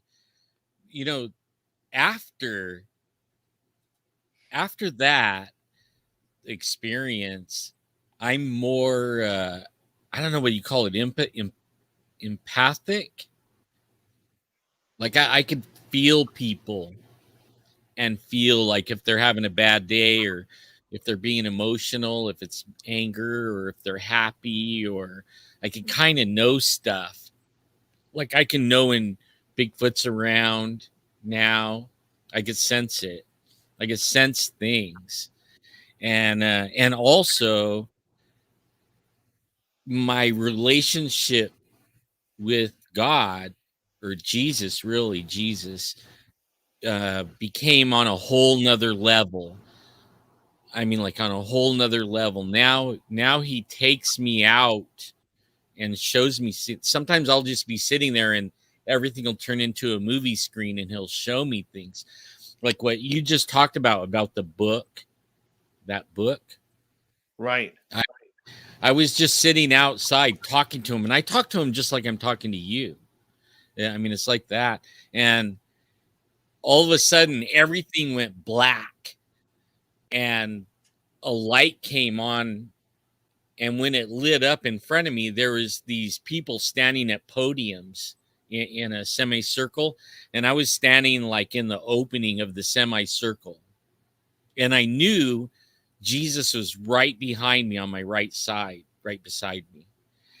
And all these people had books stacked up on these podiums.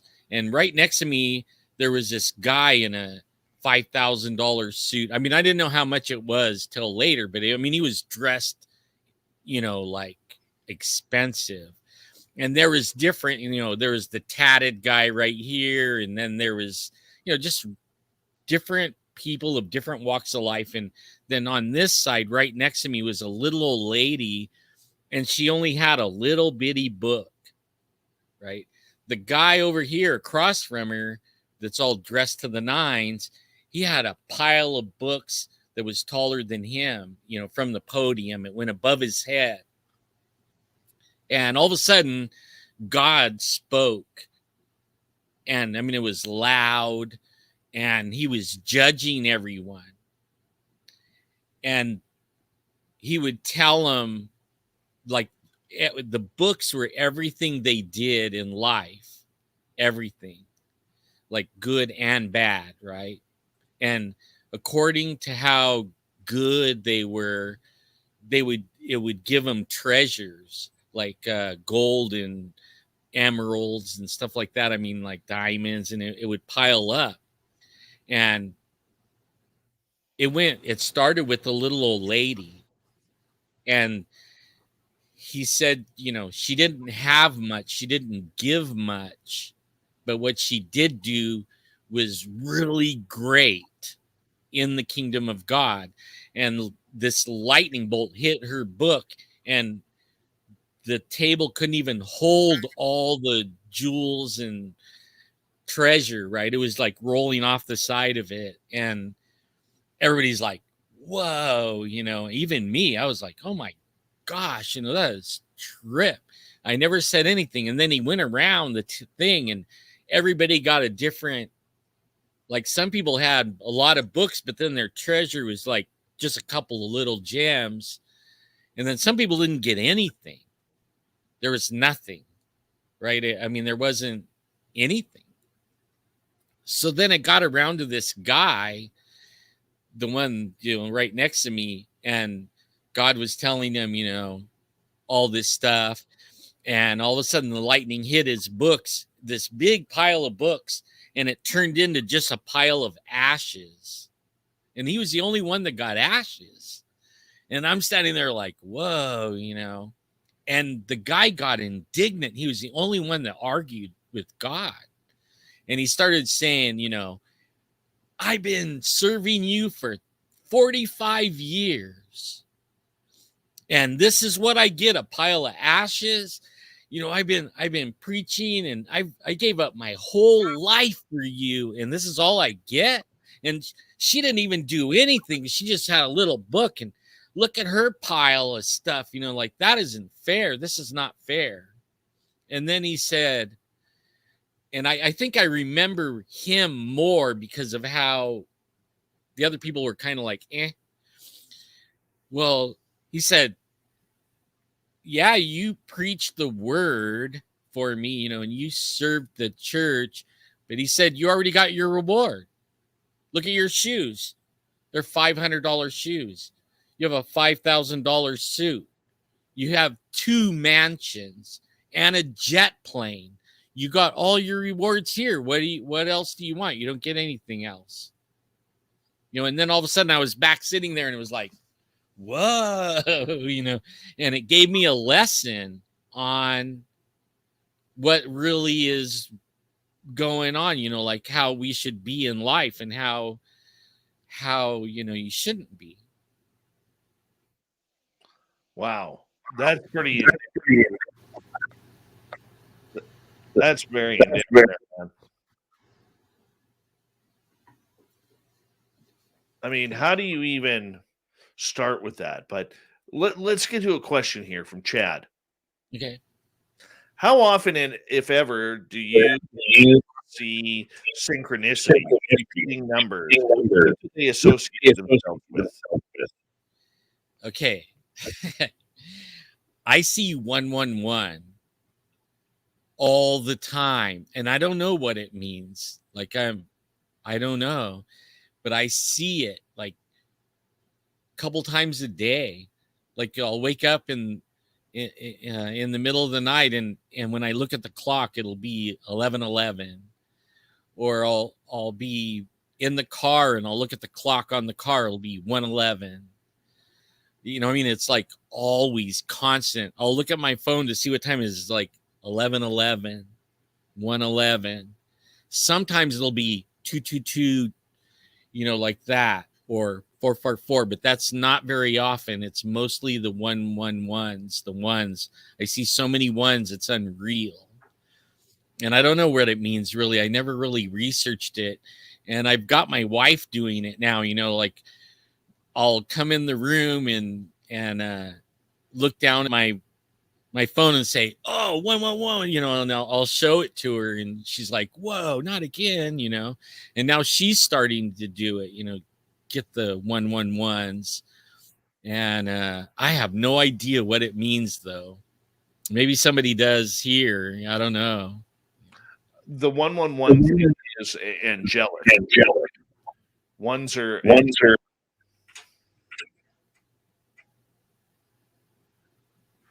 So that's what that means. 111 is angelic? Yes. Like how?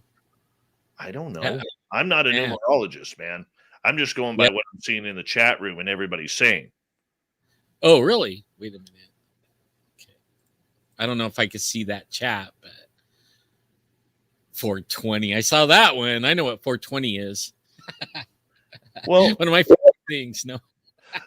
Let's go down the path for a minute here, and you have your near-death experience. It brought you closer to your own spirituality, and you kind of have an outlook of everything that is kind of going on here. So for you, with that near-death experience that you had, is it something that you would want to happen again? And if so, what would you do if it was different than the very peaceful one that you explored the last time? Well, I wouldn't want it to happen again because of the after, like coming back. I didn't come back all healthy. I came back in a wheelchair and living in pain. It's been now 21 years, and I have it's a disease called reflex sympathetic dystrophy, or complex regional pain syndrome, and it's the worst pain known to man, and I've been having to deal with that. So actually, if it happens to me, I don't want to come back. I want to stay on the other side because it's living hell ever since that. But I have asked God, why didn't he heal me? And I used to be the marketing director at a casino. In fact, I held different executive positions. I was the network administrator for a while, and then I was the food and beverage director over a couple of bars, a couple of restaurants. But my favorite one was marketing, and I was like 5 years as the marketing director. I actually got hired by Steve Wynn and was going to work over there for 5 casinos. I was going to be the president of marketing for Steve Wynn, but only I got hurt right then. And when I came back, I couldn't work for him. I was actually disabled. And it was a sad day because I told him I could still do it in a power chair. He's like, no, when you come rolling up, there's sharks over here. You're already at a disadvantage. They're going to be standing up looking down on you, and they're going to eat you alive. You won't be able to keep your job. I was like, dang, he's probably right, because everybody I knew was a shark. But I wouldn't mind being on the other side, but I have 26 grandkids and all that, and I'm enjoying my life here, and except for the pain and stuff like that. So, but I wouldn't want to go back and forth. Like if I go, I want to be gone over there and stay there. I don't blame you. I'm just not wanting to take the chance right now. Oh man, somebody has CRP, complex regional pain syndrome. I feel so sorry for you. That is the worst thing. That it's like a sentence of death that won't kill you. I'm so sorry, Robin Hood. That hurts my heart. Eddie is asking, Alan, have you ever found or heard of a staircase in the middle of the woods with nothing around? Oh man, okay. Like I don't talk about this very much. Oh, damn it. If you say you've seen one, I am going to trip, because this is the one thing that freaks me out about going into the forest, man. Okay, so when I was a kid, I grew up hunting with family. I mean, we were avid hunters. We hunted everything, right? Squirrels, and we ate everything that we hunted. Okay. It was mostly about the food and not the sport so much, right? And they always warned me. I mean, even when I was like 5, they were saying, if you ever happen on a staircase, don't climb it. I'm like, what? Why would there be a staircase in the woods? Like, if you ever happen onto it, don't climb it, right? Do not get on it. And then there was stories like the some of the family where they went on the staircase and they didn't ever come back. They disappeared. And then there was the story of 1 or 2 that went and somehow found their way back out and came out on the stairway and they were the ones saying, don't ever get on the staircase if you ever see a staircase. I have not seen one, but only it was pounded into my head all the way, as a kid. If I ever see one, I'm on the lookout for them all the time. I really am. That's one of the things, man. That's so weird that came up. That gives me goosebumps just thinking about it. What do you think that phenomena is? I have no idea, man. But according to my relatives, the ones that made it back, it takes you in a different dimension. The dimension where the aliens and everything are, and the demons and stuff like that. It's in there, and that kind of is why I have that propensity to say the aliens and everything are demons, because that's what they saw over there. They described what they saw, and it was that. But only they could come back and forth, right? They could go back and forth at will, and we can't. And I always wondered, could we have at one time, right? Is there something we lost that they don't want us to know? I don't know. It's just interesting. Man. No, it's totally interesting, and it's something that I think we all kind of look at it. We're like, this is one of these mysteries. We always hear about these stairways in the forest, and you don't hear about these stories too often. But I mean, I couldn't imagine walking, down some of the trails that I walk during, looking out for Sasquatch or whatever, and coming across a a a rock or a metal staircase going up and just ending. All I know is I'm not going up it. I do know Yeah. that. I'm not brave enough to go up that. I'll go face to face with a Sasquatch, but I am not going up that stairway. Well, going face to face with a Sasquatch is kind of like getting ready to go meet your maker, but only like you don't know where you go on the staircase. You might not meet your maker. You might go to a whole different time. You know what I mean? Like you might fall out and be dodging chariots or something, or accidentally miss that flying car and go falling 30,000 feet or something. You know what I mean? You don't know where you're going. Like it's weird, scary. I don't think that a lot of Sasquatch really want to rip your face off and kill you. I think if they had young ones around, maybe, and maybe there's some rogue ones, it's much like killer whales are not going to harm you as a human, but there's always that rogue pod out there that doesn't give a care because they're kicked out of the main group. I could see that happening with Sasquatch, but do you really fear Sasquatch that much? I've heard so many stories on the tribal side of it that yeah, like there. I just talked to two girls. They're in their 40s right now, and they they were at home, okay, and they knew that this one mountain was called Sasquatch Mountain or something like that, Bigfoot, whatever the tribal name was for it right there, not far from here, maybe 20 or 30 minutes drive. And one of them, they both got abducted by this Bigfoot, and he raped one of them a lot. And then he let him go. And now this is like they were 11 years old when it happened. And they spent their whole life, both of them, planning on and tracking and they want to kill it. They haven't been able to, and they pretty much gave up now that they're in their 40s. But for 30 years, all they did was try to kill this Bigfoot. And they tried and they tried and they tried, but he outclassed them by a lot because he knew their intentions according to them.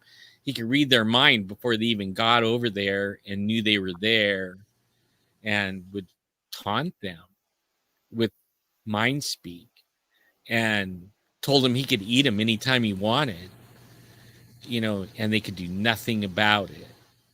And, like that was amazing. And I've talked to him a couple times already, and this isn't podcast stuff. This is just talking about him. I met him through a friend of mine, and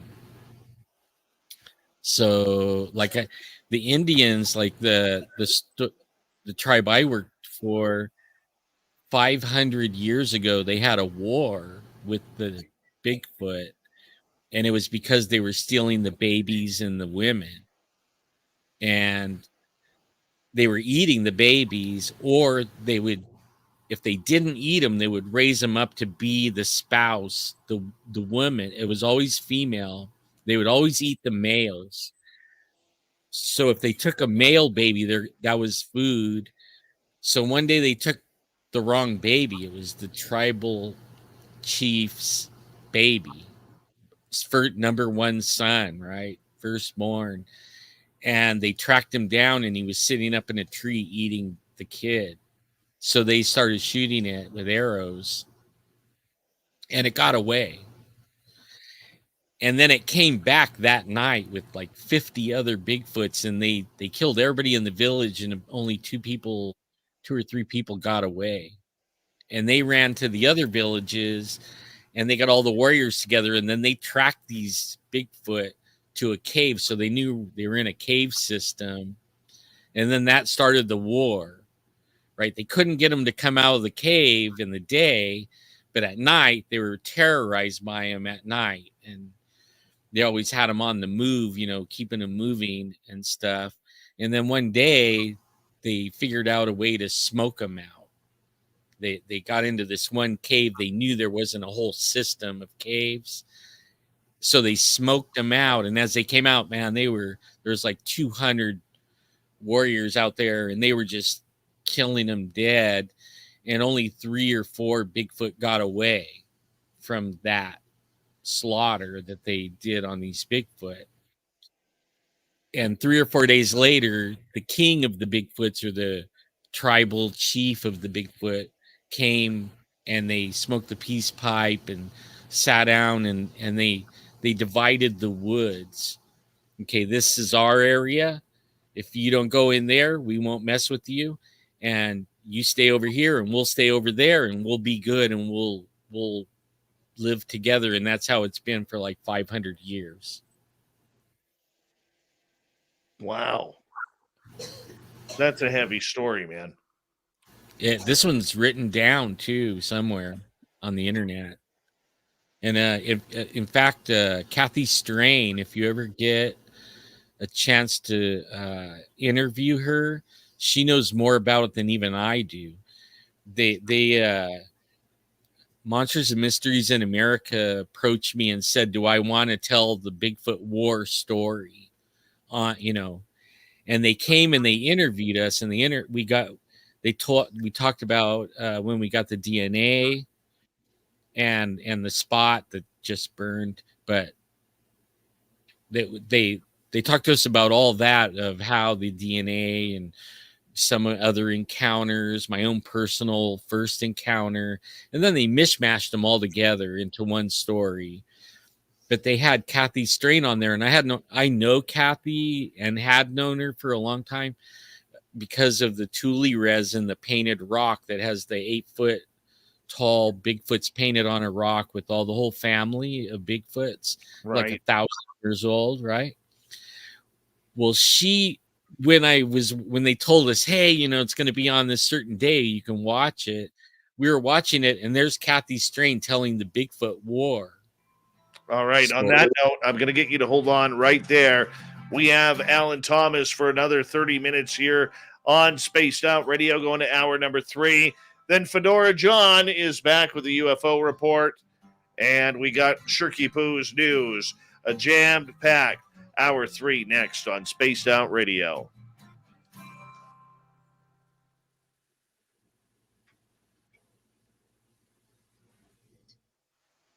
Well, that story was scaring the crap out of me. Which one? The war? No, the war and the gosh darn stairwell. You had to bring that up, didn't you? Somebody did. That one always scared me too. Every time I'm in the woods, I'm looking for Bigfoot and that freaking stairway. Yep. One of my uncles actually sketched it out. He saw it it was a wooden stairway, what he sketched, and it went up, and there was a platform, and then it went up, and it dead ended, and it was just sitting in the forest. No, not me. It was like, he goes, if you ever see this, do not climb it. I'm like, and when you're a kid, what are you gonna do, right? You're gonna climb it. I would have.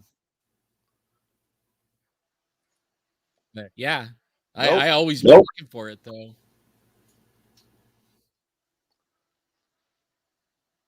Not me, man. Yeah, I won't either today. I mean, holy crap. I didn't know a lot of people knew about that, tell you the truth. I've only heard about it a couple times, outside of my family. Scary shit. Totally. Yeah. I gotta try and get this echo it's driving me nuts in my headphones. driving. Does your camera have a mic on it? No, it's I'm getting feedback through the channel that you're on through my mixing board. Huh. So And when I mute it, it goes away. no, it's I got to pot down the channel in order when I'm talking. So when I'm talking, I'm potting down the channel and then I'm putting it back up when you speak. Huh, that's weird. Yeah. I've had that problem before, and it is I hate that.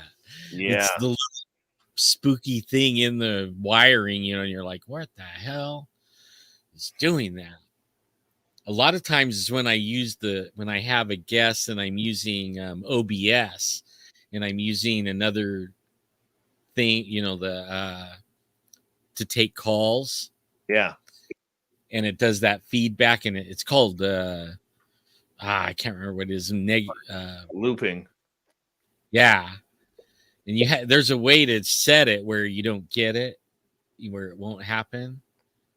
Yeah, we're gonna have to go through our system. Figure it out. Like on this thing, you don't have that, right? Because of the way the link is going through the internet, you shouldn't have the issue at all, really.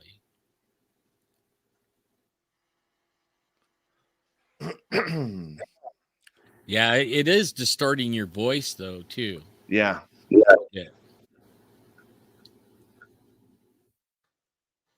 We got about 3 minutes.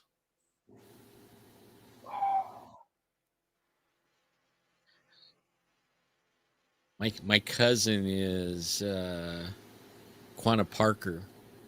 I seen her. She said, Magic Maiden says Sioux tribe. The story is not real. I worked for that tribe for 7 years, and I heard it from all the medicine men. They tell me it's true. In fact, they told me that my spot, that where we got the DNA and everything from the Bigfoot and all the encounters and everything, when he found out where we were going, he freaked out and told me I can't go there anymore because that is their area and they will not go there because that was where they divided the land and they go there and these guys stay over here. And I was like, what? And that's how I even found out about the war. It was like that.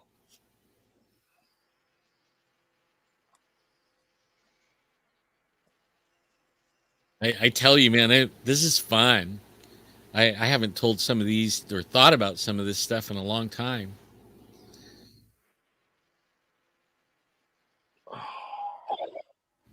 My neck is killing me. I'm in rough shape today. Rough shape.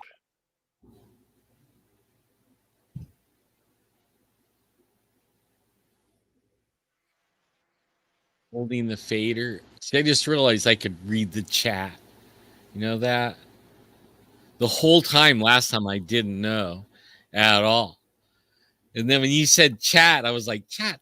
Oh, there's two of them. And then I realized I can look at it. I can't comment, but I can look at it. Square Hammer wants to know what you think of eating breakfast for dinner. Do it all the time. You're a sick man. I even have dinner for breakfast and breakfast for dinner. Like, it doesn't matter. It's food. All right, just hold on 2 seconds. Big thank you to Happy, TMI, Dirt Road, Noble Patrick, Spooky, Cat Chaser, Simon, and Cold Warrior for the amazing super chats tonight. Really do appreciate your love of SOR and everything you guys do to support us. It was great, and we really do appreciate the love. And we're going to come back here in 25 seconds. Thank you to all the veterans who are listening to this show. And remember, you always have a safe home here in Spaced Out Radio and in our chat room. And thank you to all the regulars who are in here and the newcomers. Don't forget to hit that subscribe button, ring that bell. We are here 7 days a week for your entertainment needs. Here we go. Get your horns up. Here comes Bumblefoot. If you'd like to connect, head to space.com. your latest Scott and SOR. Third and final hour of Spaced Out Radio is now underway. My name is Dave Scott. Thank you so much for taking the time to join us. We really do appreciate earning your listening ears wherever you are on this beautiful planet we call Earth. Want to say hello to everyone listening in on our terrestrial affiliates around North America and digitally on TalkStream Live, Revolution Radio, and KPNL. All of our archives are free. Just go to youtube.com/Spaced Out Radio. Do me the favor, hit that subscribe button. The Desert Clam has set the password for tonight in the SOR Space Travelers Club. Imbrute. Imbrute is your password. Use it wisely, Space Travelers, as the Clam sets the password each and every night right here on Spaced Out Radio. Our website is spacedoutradio.com. We have a plethora of features for you, including rocking out to Bumblefoot and reading up on Captain Shirk's SOR Newswire. Follow us on Twitter at Spaced Out Radio and on Instagram, Spaced Out Radio Show. We continue on tonight for the final time. We introduce Alan Thomas, quickly becoming one of our fan favorites around here with these great stories. We're going to talk some Bigfoot Sasquatch here as we continue on to the main show here on Spaced Out Radio. Alan, welcome back. Thank you, sir. It's great to be here. Really appreciate having you here as well. Now, for you, I mean, how have the forest fires affected your investigations down there in California? Well, we have some areas that been going to for decades, or I have for decades, and then after I met my team that we found afterwards, like the place that was divided from the Bigfoot war that we didn't know. I didn't know that until recent, maybe like 5 years ago. But it's burned every single place, all the places I grew up as a kid. And right now, Sequoia National Park, Kings Canyon National Park are burning, and that's our spot. That's actually the place we got the DNA and stuff like that. And the Bigfoot seem to be reacting because outside of the fire, there's a lot more activity. Only the Bigfoot are being more aggressive than they have.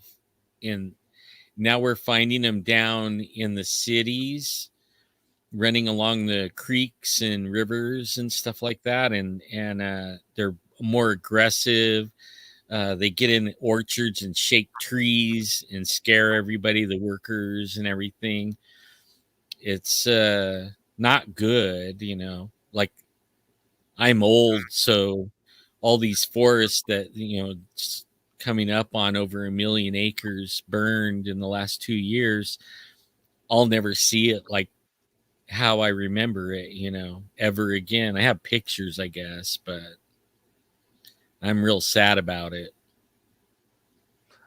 Do you think that the Sasquatch have the ability to know that the fires are happening and you know, well ahead of time, so that way they can try and formulate an escape route, much like many wild animals do? Well, from all my research, they're in the granite areas where there's a lot of granite. That's where they live, in the high up granite areas. And we have a lot of caverns around here. And I think they live underground. I don't think they were affected by the fire like as life-threatening like all the other animals. And then once the forest is burned, you know, it's just a bunch of black trees. The ones that I've ever seen were black, like a black lab. So it makes it easier for them to hide. Even they could hide in plain sight just by stopping and not moving. You know, just be totally still. You'll never see them. And there's still, like, this year we were out and about. The deer hunters are out right now, and there's deer in the burned areas. a lot. I mean, one of my buddies counted like 30 deer in a 10-mile radius area. And so that means the Bigfoot are in there too. They love deer. So, I mean, that's how I seen Bigfoot. Deer hunting. I was in the migration where they go from the summer to the winter area. And they were there the same reason I was there, I found over the years. Tony has a question for you. Alan, do you have any info about Sasquatch seen disappearing? And what's your thoughts about that? I haven't seen it. Only I have seen them do, like I call them forest ninjas, because they can disappear. I mean, they could drop to their belly and be gone, or they can run behind a tree or a rock and you'll never see them again. Sometimes, like when I'm tracking them, I only find one track, or the trackway will end where there's no place for him to hide and there's no tracks. You know what I mean? It just ends right in the middle and in a wide open area. But I have talked to, like on my team that we have, one guy watched one run.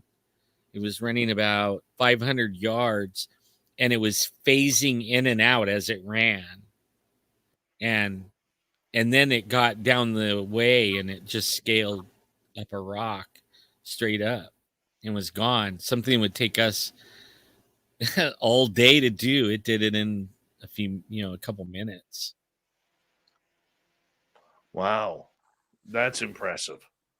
That is very impressive. I have some other questions from our audience here, if you don't mind.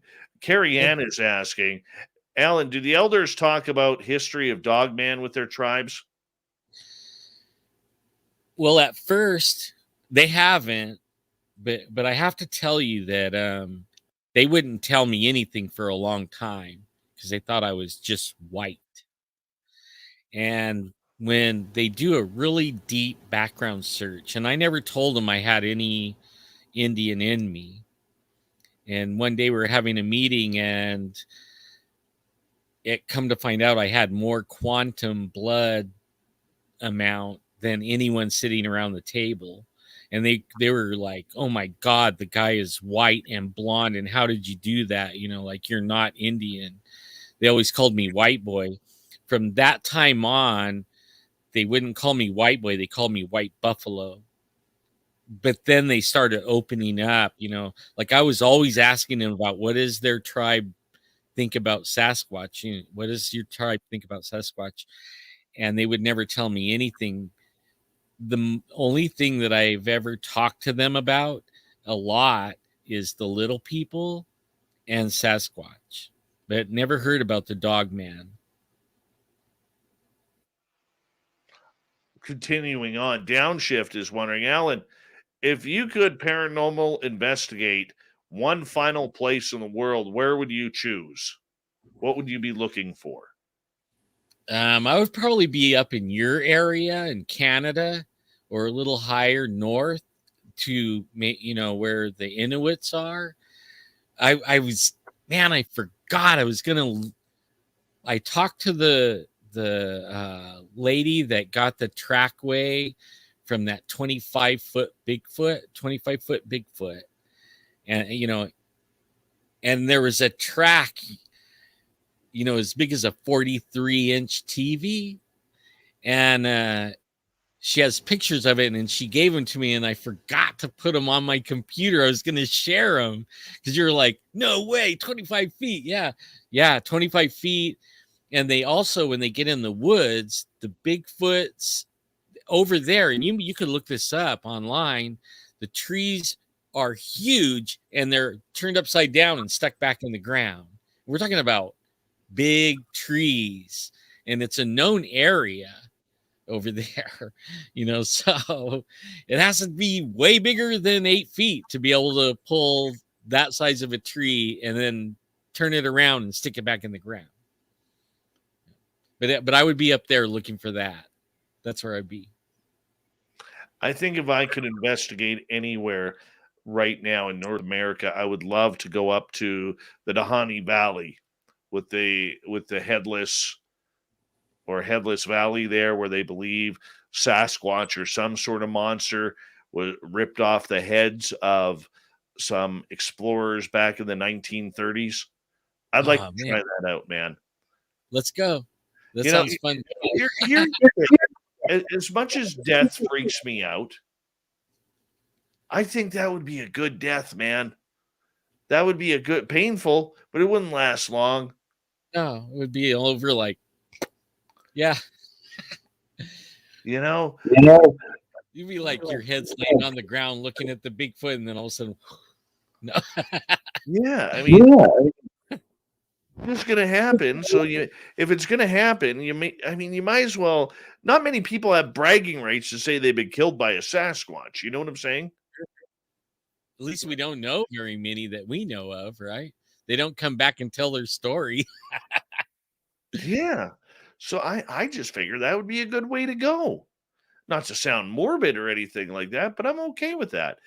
Doug is asking, what do you think about the connection between Sasquatch and UFOs? I know there is a connection only because, and I just because of the hunting trip in Oregon when I lived in Oregon and lost the tent, and there was for 3 days there was UFO reports, and then the Bigfoot was seen, and then also my buddy Adolf, where him and his friends were abducted, they were having Bigfoot around, the night they got abducted, they were having tree knocks and hollering and whistling and stuff.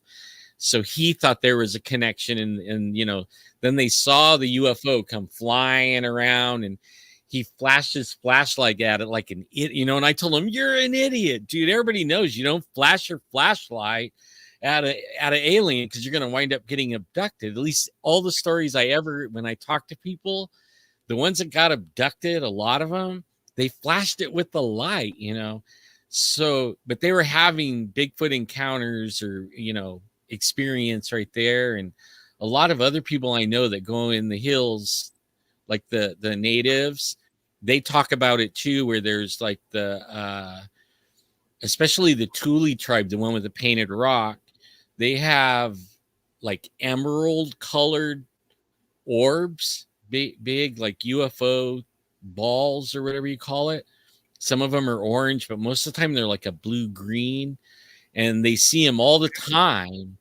And then they have the Bigfoot. They'll start hearing the Bigfoot meowing like a kitty, like a kitten. And she sent me a recording of it too. I should put that on my computer, and one day I'll play that back. You can hear the steps coming, and then you hear it going meow, meow, meow. And they went out looking all over. They couldn't find the cat, but they knew it was the Bigfoot doing it. And so I think there's a connection. I just haven't made the connection yet, exactly. I think there is one too. I mean, there's a lot of stories that we've been told over the years of people seeing Sasquatch on craft, seeing or hearing Sasquatch running through the forest, and then when the lights come around, then all of a sudden Sasquatch are going silent or running away as fast as they can. I think there is something about this. Now, I don't believe that Sasquatch is of alien descent, or just as much as I don't believe that it is a primate of some sort. I think there is something special with this creature. But that being said, I think there is a natural fear that Sasquatch has of extraterrestrials as well. I think so too. I agree 100% what you just said. I mean, I wish I knew more than that, but I agree with you. That sounds like what I think. All right. So Let's go to Tony's question here. What size or weight do you think the creature was of the cast you were holding? Okay. One of my friends, Mike Rugg, in San Jose or Felton, California, has a museum. This is Patterson Gimlin, and he gave it to me. This is the Patty cast. So I don't know. All I know is he gave this to me. I have some other ones that we've casted, but this is the prettiest one I ever had. You know, I mean, it's like pristine, you know. I have some other ones, though, that we keep them in another place. Our team collects them. So we keep them, you know, where the team has it. You can go borrow it or whatever. You know what I mean? We don't. I never keep them. In fact, I'm not into casting things anymore. I was way back in the day, but that doesn't interest me anymore. Nobody cares. I got pictures of Bigfoot. I got audio of it screaming and roaring like King Kong. So far, nobody cares, right? It's fake. So, like, the only thing that's going to make anybody believe anything is if I bring one. But then if you talk like that, you're the meanest SOB in the world. What? You're going to kill one? You know, I mean, like, so you're damned if you do and damned if you don't. You know, that's how I feel right now about it. And I'll probably never kill one anyways, unless it tries to kill me. And actually, I feel outgunned. Like, even if I have the 300 Weatherby Magnum that take down an elephant, I don't think I could take down the Bigfoot. And if I did, I don't think I would live to talk about it because the other ones are going to get me. While I'm messing around, you know, trying to cut the hand off or the head off or whatever to bring back, they're going to take me out. So it would have to be totally self-defense for me to attack one. Or really not. I wouldn't attack it, but I would be self-defense. Yeah, I really don't know if you can actually drop one, man. I really don't. I'm still, maybe I'm a little too woo on that, but I'm not sure that there's a guy out there that could take it down. I just don't get it. I don't get it, man. I could be wrong. I could be completely wrong, but I'm just not sure. I'm the same way. I feel, I mean, we carry 44 Magnums and stuff like that, and it makes you feel a little bit like, you know, you might be able to defend yourself, but all the encounters I've had, they do some amazing things so fast and so graceful without any woo, right? This is just their abilities that I've seen. You don't have a chance. You absolutely don't. And I've hunted a lot of stuff, and you shoot something. If you don't hit it exactly perfect, it'll run off, and then you got to track it. Well, these things, if you don't hit it exactly perfect, it's not going to run off. It's going to come get you, and it's going to pop your head off, probably. Like, you know, that'd be it. Oh, for sure, that would be it. I mean, I'm not questioning the strength or anything. I mean, these are creatures who are ripping trees out of the ground, and are being able to turn them around. I mean, these are creatures that are seen picking up, you know, 400 or 500 pound deer, or you know, 300 pound hogs, and you know, swatting them against the trees in order to kill them. You know, I mean, this is what we're seeing out there. This isn't something to mess with. Well, like where we live at, some of my friends are loggers, and they tell me, like, they'll never tell you, you know what I mean? Like, if you run up on them and you start asking them questions and stuff, they'll never tell you anything about Bigfoot because they're afraid they're going to be laughed at and stuff. And these are older guys, and they tell me stories of them chucking 55-gallon drums of fuel oil for their logging equipment, you know, 100 yards, like I mean, like nothing. And all their drums they'll drop them off, and all of them will go home for the night. And then when they come back in the morning, the D9 is flipped over on its side, and all the drums are thrown way down, you know, off the hill. And I mean, they're amazing what they can do. You know, I wouldn't even mess around with, like, thinking anything else, you know. We had a situation here a couple of years ago where a logging crew about an hour away from me was literally half the crew was scared out because they were finding 18, 20-inch tracks uh, all around their gear. And then as the logging job continued, they started finding like 4.5, uh, 450 pound rocks and boulders that were literally thrown against their big tractors and trucks and everything, leaving these massive dents in the tracks. And I mean, these guys were like, "What the hell is this?" And you're right, and we talk about this a lot on this show. The logging companies, as we only got about 2 minutes left, they don't want their to talk about this. They'll lose millions. There's millions at stake. Yeah. Yeah. Well, they don't want the bad publicity. They think it's bad publicity. Sure. You know, Sure. my My friend, more open now, though.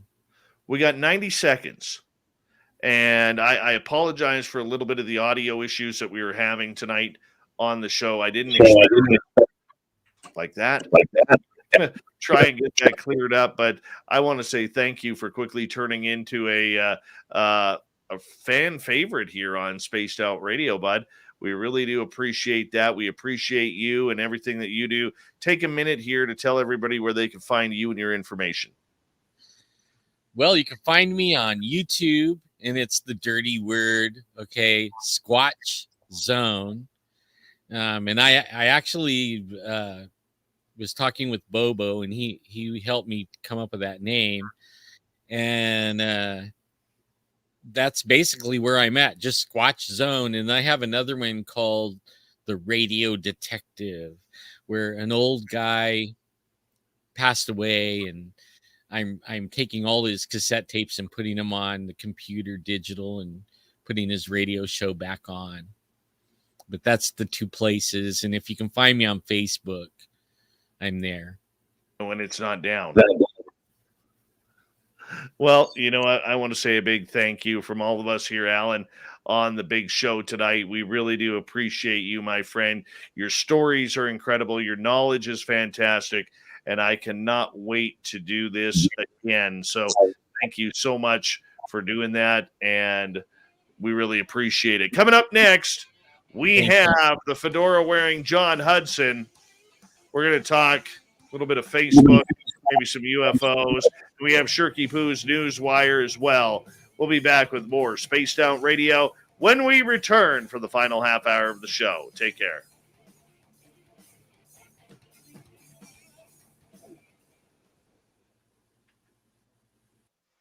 Dude, I'm really sorry about the audio issues tonight.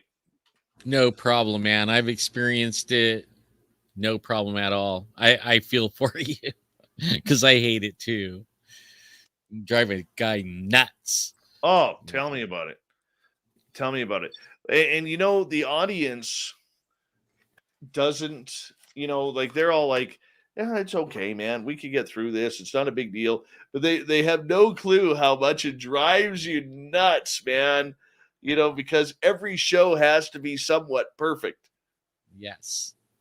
Yeah. It's lighting. I mean, everything has to be in its place, you know? Oh my God. And I'm actually like running a bare bones type of thing, right? This isn't my usual thing, but I'm helping my daughter and grandkids. So they have my studio. That's their bedroom. Oh, I hear you, man. I hear you. Well, I'm going to let you go here because I'm going to go get ready for John Hudson in the news. But thank you so much, buddy. We'll stay in touch. We'll do this again in the new year. Okay. Okay. You guys have a good one. Later, bud. All right. It's Big Bad Al in there. We like him around here. Give me 1 sec here, guys.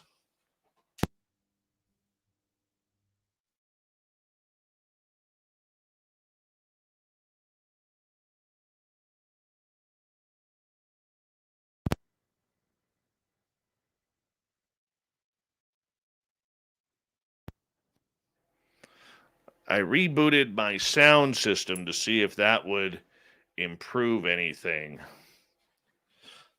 Oh.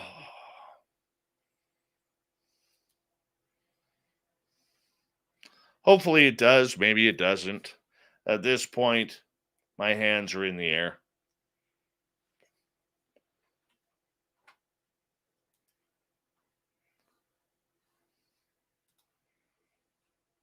Oh, shoot.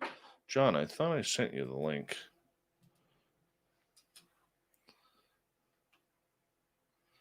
Thought I sent him the link. Well, somebody else has the link then. Oh, well.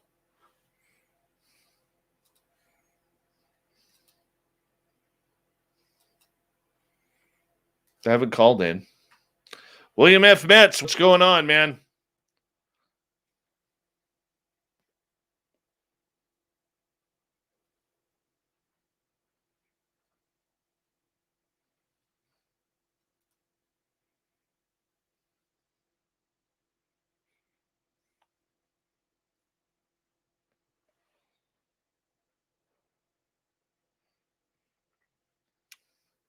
Yeah, on this board, you just can't swap the channels. It's not that easy, but we're going to figure it out here. Fedora John, how are you?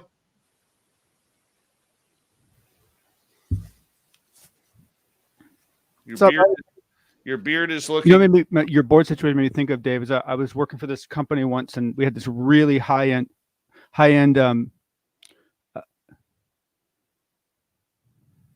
Go ahead. You're sounding good. Sorry, this weird delay. But yeah, no. Can you hear me? Yeah. Hold on a second here. Let's see. Is that normalized at all? You're sounding great. Okay, good. All right, cool. Yeah, so basically really complex config to like give them uptime, you know, but basically this incredible failover system. And after studying it, I found that over 2 years, maintaining that system and the mistakes that they made because of the complexity of the system caused them 3 hours of downtime, and the system only saved them 30 minutes of downtime. Mm-hmm. And so it was so much complexity that it did them harm. And let me tell you, the exec team was not pleased when I recommended them like removing this very expensive system they'd put in. Yeah, now we're sounding great. I don't know what it is. I really don't. Maybe it was just my system needed a reboot, but it was getting bad there. It's so hard for me sometimes because like I come from a world where like I've had systems where they haven't been rebooted in 10 years. Like 10 years. 5 years is not uncommon. And so this whole idea of like rebooting things to patch them and all this stuff is like really, it's weird. Well, hold on. We have like 10 seconds. Excuse me.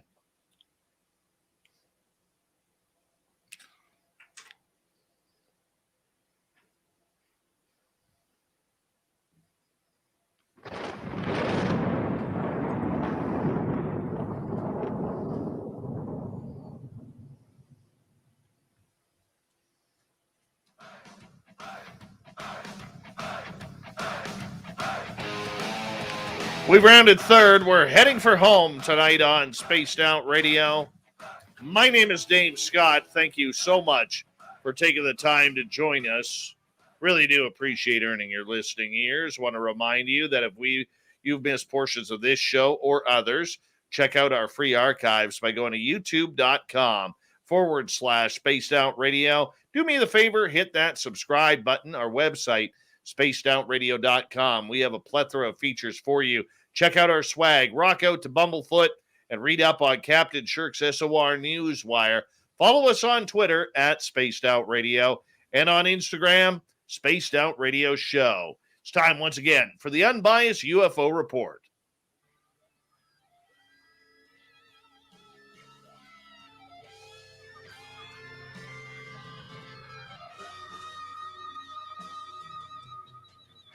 Yes, at this time we're joined.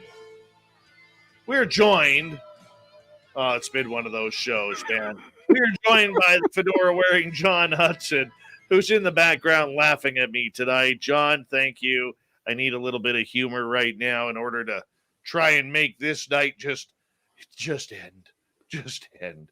You know, it's very rare we actually have a show like this. And I feel bad for Alan because he is such an incredible guest. And, you know, I mean, he just didn't get my best tonight. Well, you know what? Honestly, it was Alan's own fault for having such a good first show, you know, because it's hard to go anywhere from there, right? So, That's you know, true. you know, in that, you know, he shouldn't have performed so well on that first show. Well, the problem was he gave us one hell of a second show. I blew it, though. I blew it. Well, I got to tell you, I understood what you said about being frustrated by the details, and also just the real time experience that you were going through hearing it. You know, it's a whole nother level of complexity. But the truth of the matter is, as a listener, it wasn't as bad as you think it was. Well, that's it impacted your voice far more than it impacted his. Yes, I would agree with that. All right. What happened with Facebook, man? So did you all notice something today? Man, some of the memes have been going around and just been outstanding. Yeah. So as you may not have heard, Facebook went down for a little while today. So did, of course, Instagram and Messenger. This had cascading effects because, of course, once all those went down, what did everyone do? They ran to Twitter to complain about it. So then Twitter started having problems because of all this increased load that they weren't expecting. But, you know, I don't want to bore you, Dave, or anyone else with details, but I thought it might be helpful just to give a quick explanation of what happened. And we don't know why it happened, but we do know what happened.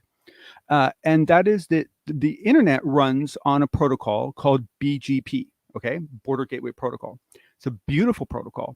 And it's one of the only really good protocols that works like on every system, and it allows for incredible interoperability on the internet.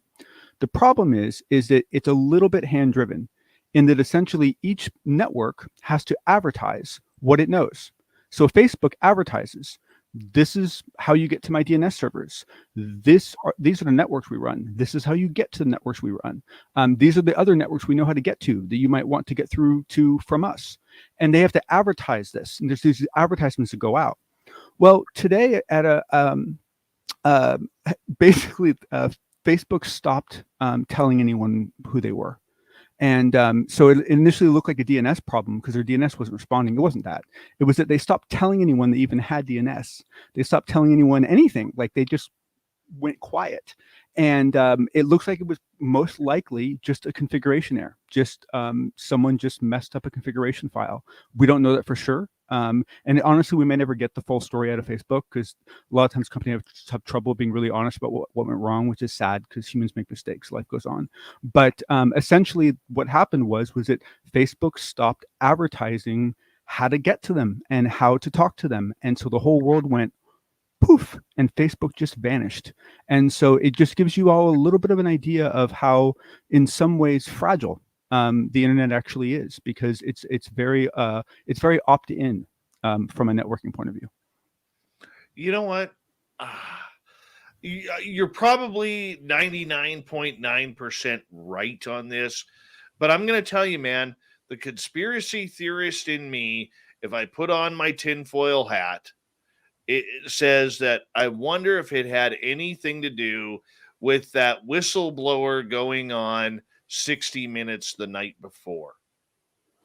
Oh, well, now here's the thing. How it happened within Facebook, how that advertising stopped happening could have been a disgruntled employee that was now very mad about that press conference. It could have been all sorts of things. So we don't know why they stopped advertising. So there's still a whole nother story on the Facebook side as to what went wrong. But from the outside world point of view, Cloudflare and a bunch of other really, great shops did a lot of great analysis, and I'll include it in my notes.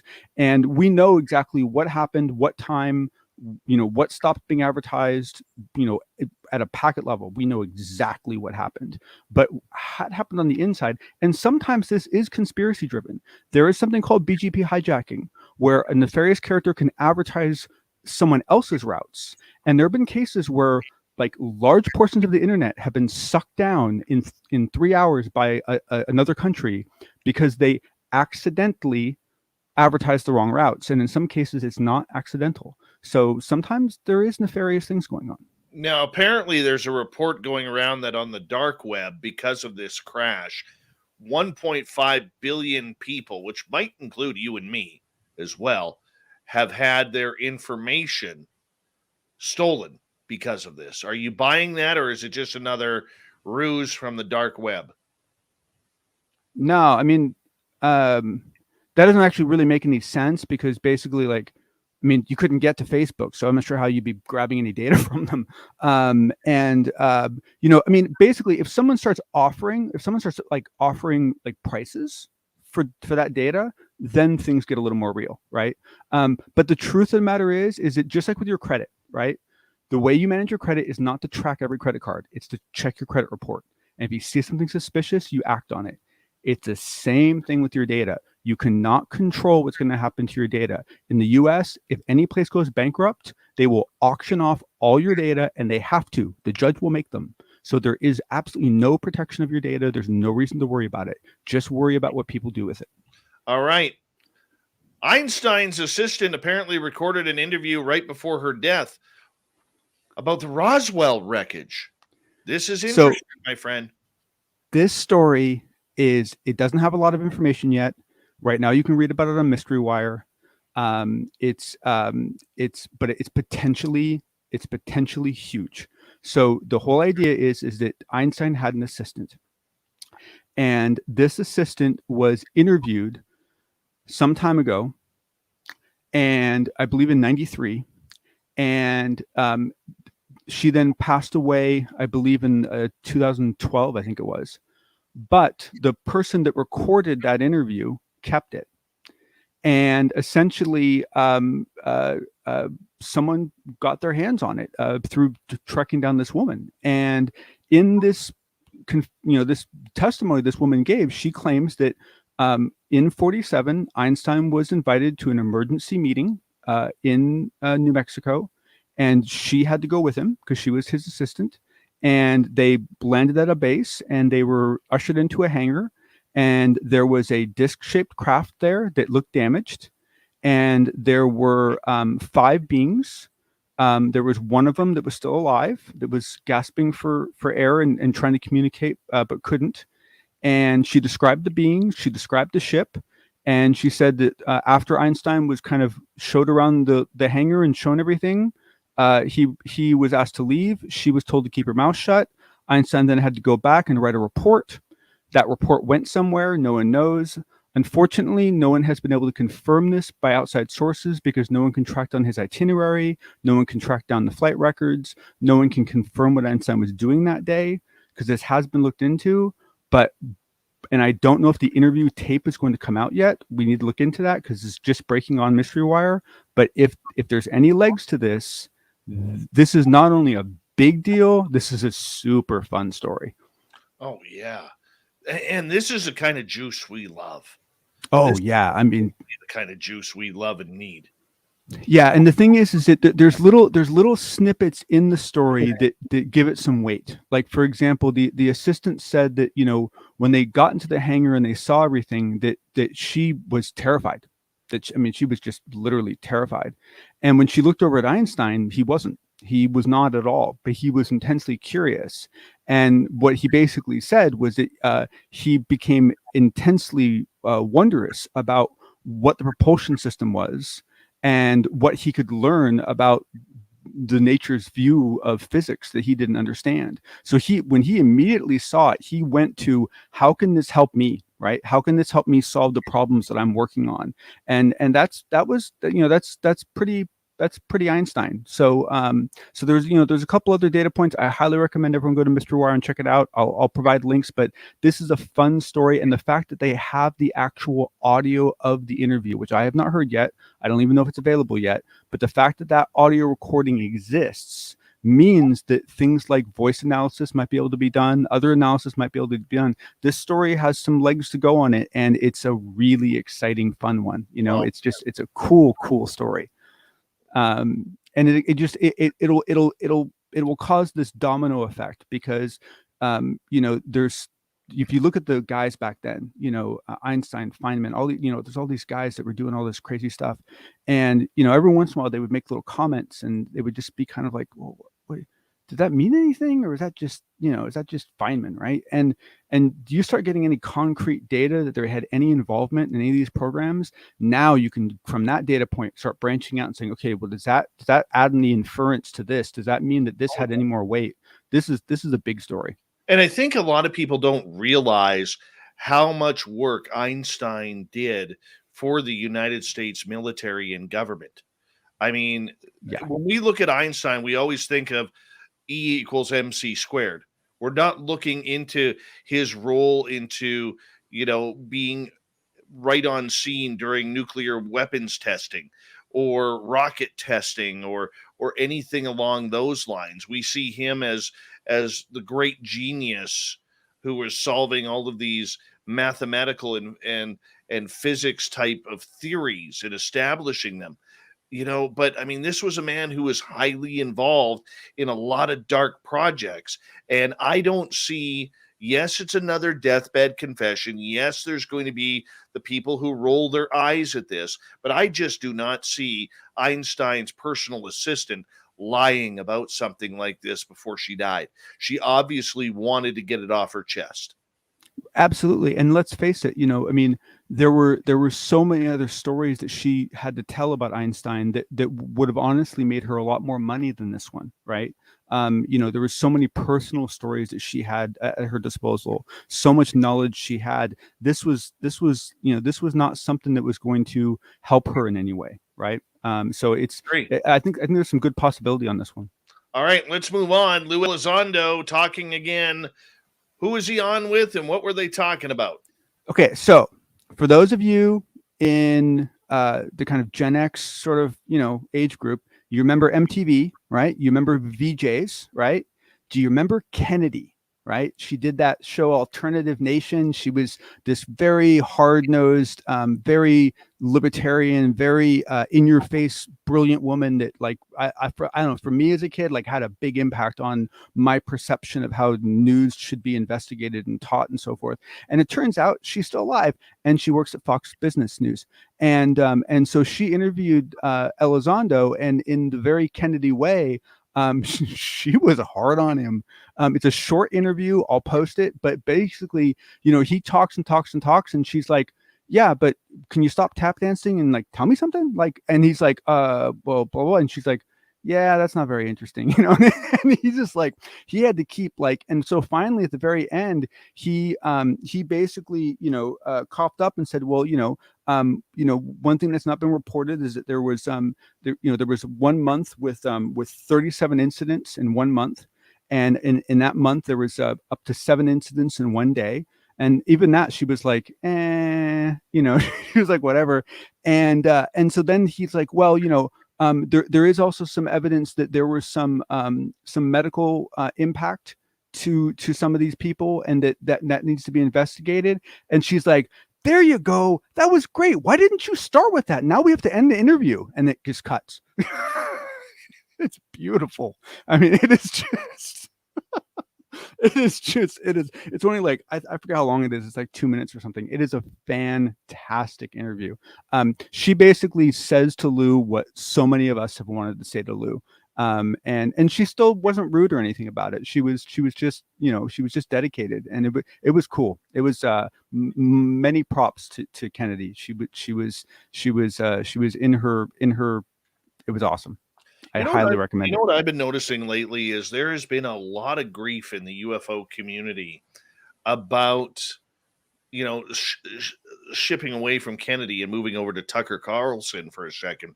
But there has been a lot of heat on Tucker Carlson and his coverage of UFOs lately on UFO Twitter, and people really condemning, him keeping going after the story.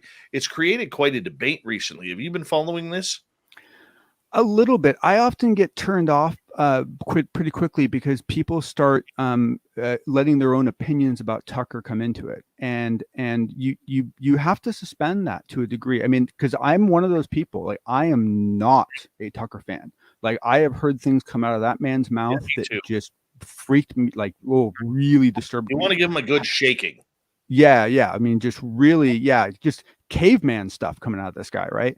And but the fact is that none of that comes into this reporting, and he's the only bloody person doing it, right? Like, I mean, I maybe in the beginning, right? But there's nobody consistently bringing this up and consistently letting Lou talk, and consistently, and this was actually an interesting interview, because they really went over the 5 pages in the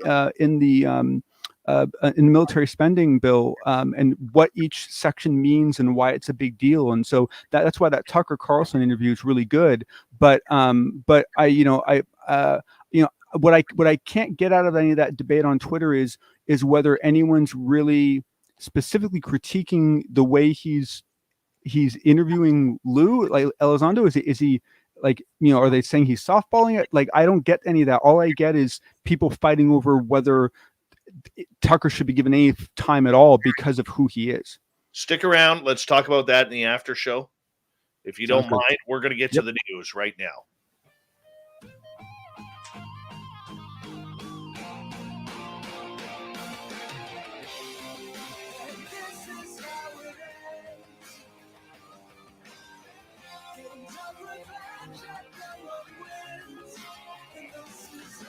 Shirky Boo's got us all set up for the SOR Newswire tonight, so we're going to get right into it right off the bat. All right. Blue Origin confirmed that legendary Star Trek actor William Shatner will be a part of the company's next space tourism flight later this month, becoming the oldest person to visit space. At the age of 90, Shatner, good Canadian kid, will surpass Mary Wallace Funk as the oldest person to head into space. The 82-year-old Funk headed into space on Blue Origin's first human flight on July 20th. Blue Origin's Vice President of Mission and Flight Operations, Audrey Powers, will also join the crew, which includes the previously announced Dr. Chris Bozehuisen, co-founder of Planet Labs, and Metadata co-founder Glenn DeVries into space. Great. We got another bunch of millionaires and billionaires heading up there to tell us how great their lives are. Isn't that nice? All right, moving on.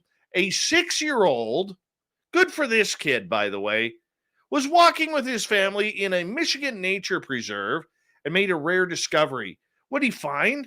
A 12,000-year-old mastodon tooth. Julien Gagnon, good for this kid, was walking with the family in the Dinosaur Hill Nature Preserve back on September 6th when he found an object that he initially identified to his parents as a dragon tooth.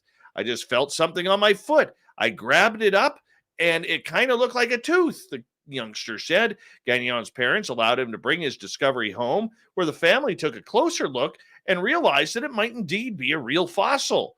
Yeah, they checked it out at the University of Michigan Museum of Paleontologists, which identified the discovery as the upper right molar of a juvenile mastodon that lived about 12,000 years ago. Good for that kid. I love it when kids find stuff like that. A North Dakota man said he removed about 42 gallons worth of walnuts from his pickup truck after a squirrel apparently chose the vehicle as its winter storage area. Bill Fisher said he had repeatedly spotted the red squirrel climbing on his Chevy Avalanche while it was parked outside his home, but then he discovered the small animal was filling it up with walnuts from the tree in his yard. A lot of places in the radiator fan all the way through here. The corner has been filled with walnuts. It was planning on camping there for the winter, the youngster said. But nonetheless, the walnuts are out and time for a different area. Well, here's a sad one. Wine's supposed to make you happy, right? We all know that drinking too much of it, though, can lead to a whole slew of health issues. 4 Italian men, all part of the same family, died last week near the town of Paola in southern Italy. They were taking part in the family's annual tradition of making wine to drink with their meals over the next year. Other family members discovered Santino and Massimo Carnevale and brothers Giacomo and Valerio collapsed on the floor of the small cellar when they were fermenting grapes. By the time first responders arrived, they had suffocated to death due to carbon dioxide fumes emanating from the fermentation vat. That is absolutely horrible. Horrible way to go. But, hey, they went out the way they love, making wine. Want to say a big thank you to Captain Shirky Poo for the newsy news that we got tonight. You can find her on our website, spacedoutradio.com.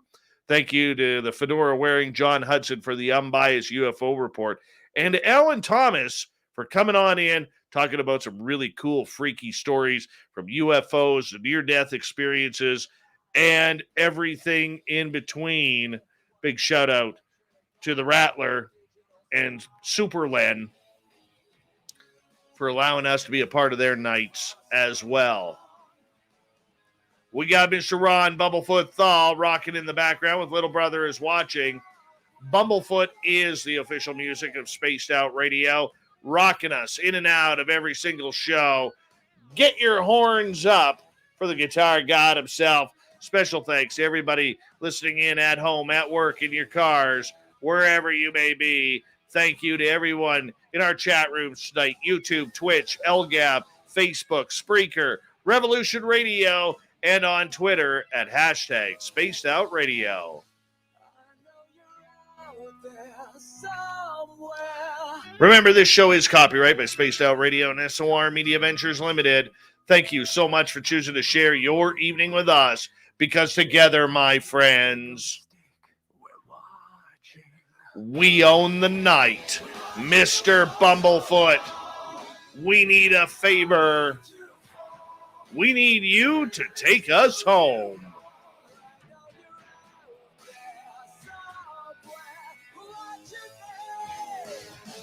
Yes, the Woo train has docked for the night, but soon, my friends, we shall ride again. Your seats are always available. Your tickets never expire.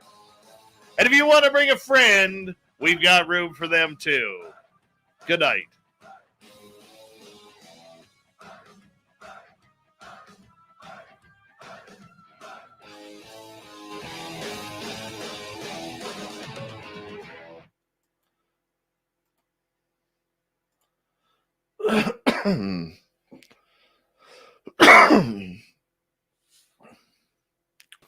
There's Johan. Hey, Dave, when you were younger, did you ever do the whole mosh pit scene? Oh yeah, of course. Yeah, of course. So I actually had a like one of my closest near-death experiences in the pit of a not the mosh, not the circle, because the circle was always a lot of fun. I mean, it's scary the first couple of times, but tremendous fun. But I was actually like really in the front in the pit, and basically I tried to get up and get kind of crowd walk, I forget what they called it, but roll around. Yeah. And I fell and I hit the ground flat on my back, and immediately the crowd started closing in on top of me.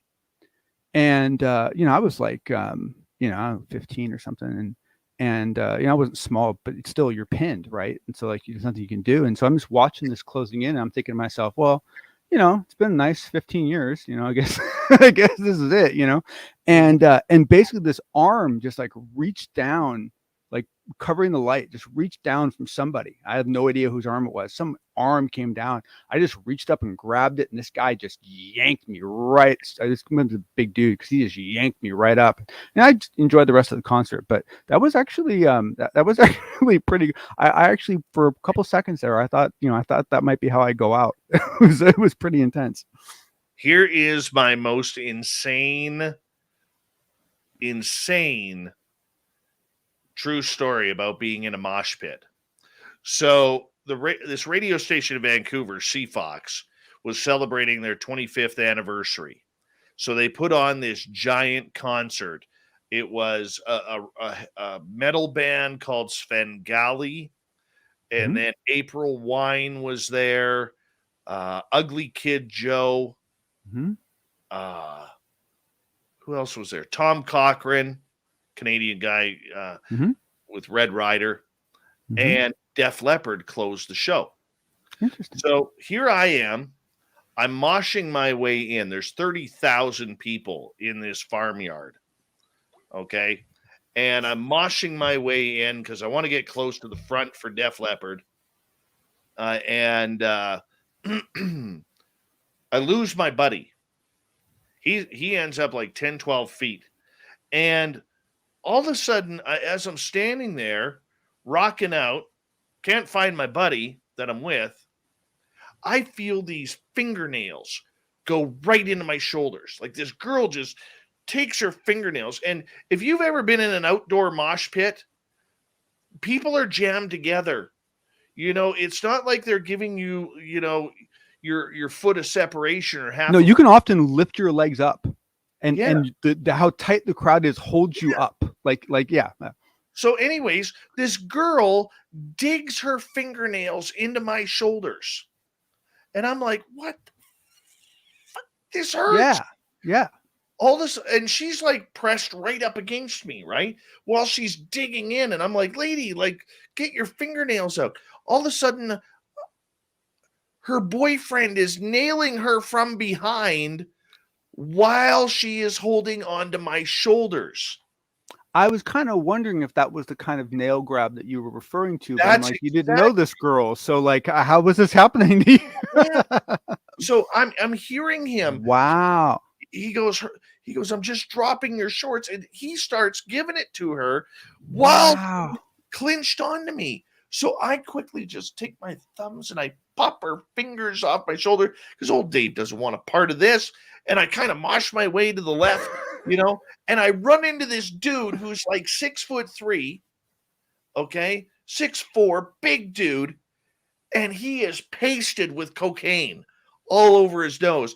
And I'm watching him because in the mosh pit, people are going around. He's got this Ziploc bag, this sandwich bag full of cocaine. And he's giving it a sniff, and it's all over his face, right? And I bump into him, and he gives me the stink eye, right? Or you might have almost knocked his bag out of his hand, right? Exactly. And then, so I end up moshing, now I got to get out of here, and I'm moshing my way around, finally find my buddy, and I'm like, "Bud, we got to go for a drink. This is just too heavy right now. Way too heavy." So that's my best mosh pit story. My second best one, I was front row center for Skid Row, who it was on their Slave to the Grind tour, and their opening band was Pantera. No, there's a band. Yeah. That's my style of music. Yeah. So Pantera was awesome. Dimebag Darrell stares at me, and he flicks his guitar pick, and it hits me right in the shoulder. Somewhere in my house is that guitar pick. Oh, far out. Oh, Yeah. That's cool. Oh, that's really cool. Yeah. Yeah. No. Oh man. When it was a funny thing too, is it, like for me, like to me, like a lot of the bands you named, like they were like nothing personal, but they were the more like fluffy bands in my world, right? Like, like I was into like Slayer and usually heavier stuff. But the truth of the matter is that a large pack of crazed fans is a large pack of crazed fans. They could be there for Justin Bieber. It doesn't matter. It can get crazy really quick, right? So my buddy, like I had, we all have that buddy who has embarrassing things happen to him. Mm-hmm. And because they're so dry, it just makes it that much funnier. Mm-hmm. So my buddy, there's three of us at this concert, the Pantera concert, and Skid Row comes on, and it was just fantastic. So I don't know what to call this lady, okay? But let's just call her a groupie. Mm-hmm. Okay. She's got this tiny little leopard print mini skirt on, and one of those, I don't know what they're called, but the ladies wear the tops that don't have any straps on, and they just come across the breast. Halter top. Yep. Halter top, is that what it's called? Okay. I believe so. Ladies in the chat room, please. Yeah. Two guys trying to figure this out. It's kind of funny, but yeah. So anyways, she starts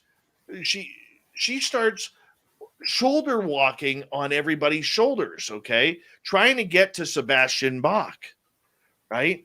And her boobs are falling out and everything. And you know, I'm 19 years old, man. This is one of the greatest things that's happened to me at this point. And Tube dude, top, yeah. tube top, that's it. Thank top. you, ladies. And so, anyways, she finally, I tapped my buddy. I'm like, hey, look at the groupie here trying to get to the front. And, you know, she's always like this, and then her top's down, and then she's like this. And we're like, okay, this is cool. Well, she finally gets her way to my buddy's, my very stiff buddy's shoulders. And my other buddy and I turn and look around, and we just start dying laughing because my buddy's head goes right up her skirt. So my buddy couldn't see a damn thing. And, you know, the guy was a virgin at the time, okay? And so he totally went like Sheldon from Big Bang Theory and was like giving all of this crap, right? Trying to get her off. And we're just killing ourselves laughing. You know, she never made it to the front. Security pulled her off and sent her back. You know, that was some of the best parts about all those shows. Like I used to go to this place called the Stone in San Francisco. It's not there anymore, and it was a little place, you know. And we go see like Suicidal Tendencies there, and like Death Angel, and like small bands, you know. And but it would get crazy. The best part was like going outside after the show, having a cigarette, and everyone telling their stories. Because you would end up with these crazy stories. Because you'd all get separated, right? You might still run into each other at some point, right? But all the times you were, and so you all had separate experiences. And you come back and you're like, you're not gonna believe this, you know. And it was just, oh man, so much fun, so much fun. I had a few of those during my radio career, man. It was awesome.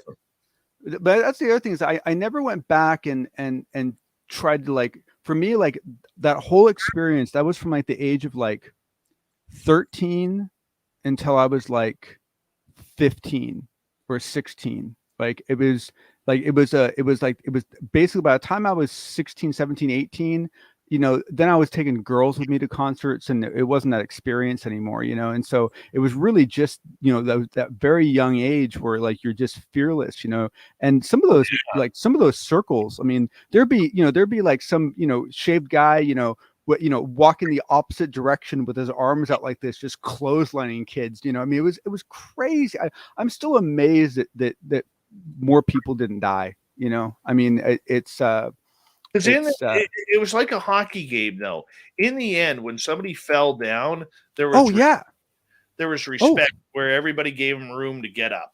Oh yeah, very often the guy that knocked you down was the one offering to help you up. I mean, it was no, there was no malice. Everyone was just getting out angst. They were just getting out all that teenage frustration. You know, it was oh man, Suicidal Tendencies. That was a hell of a band. Yeah. Death Angel, man. Death Angel. They were local. Well, a lot of these bands were local. And at one point, I was actually almost set up to get vocal lessons from the lead singer of Death Angel. It didn't end up happening, but like my buddy's brother was friends with, like, you know, his, I don't know what the connection was, but you know, I grew up near San Francisco, so there was a lot of, you know, Metallica was like roaming around. There was a lot of local connections and so forth. Nice. So you guys had good music there. Vancouver at that time really sucked for music. Like Vancouver in the 80s, a lot of good bands came out of there in the 80s, man.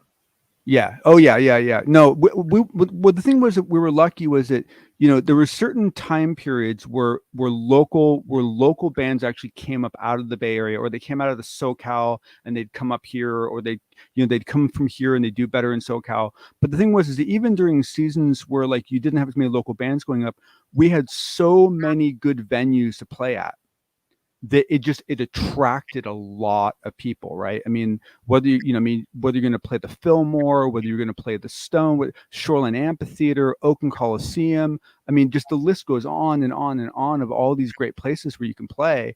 And so it attracted. I mean, there was you could go to so many concerts, and back then concerts were only like, you know, 1995 a ticket, so it was like, you know, it was cheap to go in, right? I mean, it wasn't until that Eagles tour that like tickets started going freaking north to like, you know, $100 a ticket and higher after that, you know. But back in the day, it was like 1995 was an expensive ticket. I remember my first concert in March of 1989 was I was a big Skid Row fan, and it was Skid Row opening up for Aerosmith. Oh wow! In Vancouver, and Sebastian Bach was really playing up the Canadian card because he's from Ontario, right? And he was really playing up the Canadian card, and he just had the audience, you know, just exactly where any band wants to have the audience, you know, and like he owned us, and it was just so powerful. Well, and Sebastian Bach, like he pulled off that he pulled off like kind of like a metalish version of a Justin Bieber thing, where like I mean, girls were just obsessed with that boy. I mean, just obsessed with that boy. Debates in every teen magazine: who's hotter, Bret Michaels or Sebastian Bach? every goddamn magazine, totally. Like in my world, it was like if you were too pretty, you couldn't actually do metal. Right, you couldn't do metal if you were that pretty. Like you had to be an ugly dude. Like, play hard. You had to be Lemmy Kilmister ugly.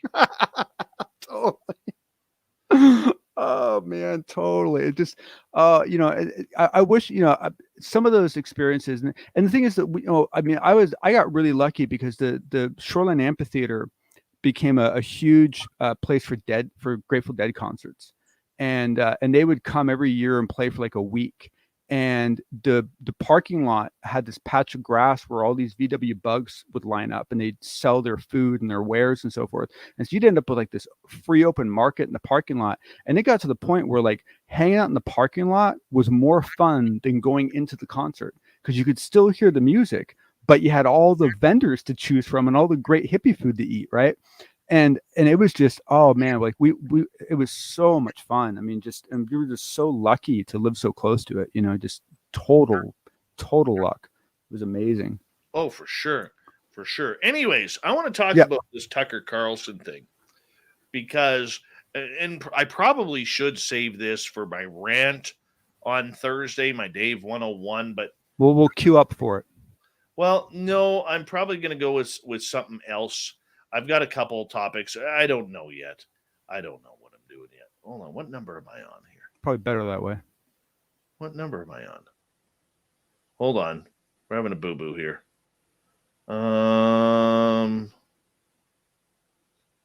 Is that it? What number am I on? We're 4, so that's okay. Sorry, I'm just editing snafu here. No worries. There we go. I'll go on record, and I've said it before. I'm not a Tucker Carlson fan. He's not a journalist. He's a television entertainer who just happens to be a guy who has one of those faces that you just really want to hit. Well, and he's also an activist. He chooses positions, and he pushes for them in unsavory ways. Yeah. But here's the thing where, you know, this whole UFO Twitter angle where people are like, you know, trying to bring politics into this. What more do we want in the UFO world? We bitch and complain that there's no mainstream media coverage for years on this topic. Okay, the New York Times happens, and Tucker Carlson is the only one who does not drop the ball on the story. Yep. Now, granted, Tucker doesn't ask a lot of tough questions. No. Okay. Occasionally he'll ask something interesting, but not very often. Very rarely. Okay. Yep. And he's let Lou Elizondo and them off the hook more times than not. Okay. He really turns over the stage to Elizondo. He really just hands it to him and just lets Lou talk about what he wants to talk about. Exactly. Or Mellon or whomever. Yep. Yeah. But what people in UFO Twitter need to understand, I don't give a care if, like, I'm not a fan of Fox. I'm not a fan of CNN. I'm not a fan of national news right now. I think it's gone to the dumps. Okay. But the one thing that I give him credit for is not dropping the story. When everybody else has dropped the story, CNN's barely covering it. All right. Other people are barely covering it. New York Times, for some reason, doesn't want to report more on it, even though they're selling a ton of papers when they do, in a time when people aren't buying as many newspapers. And here we want to talk, whine and complain in the UFO community that, oh, well, he works on Fox News. You know, it's he's this, he's that. Look, he's in a position. Hi, gorgeous Jordan Ashley Pettit and Sovereign Farts. How you guys doing? You know, but my whole point that I'm getting at is this. He is at least doing his job by keeping the story alive.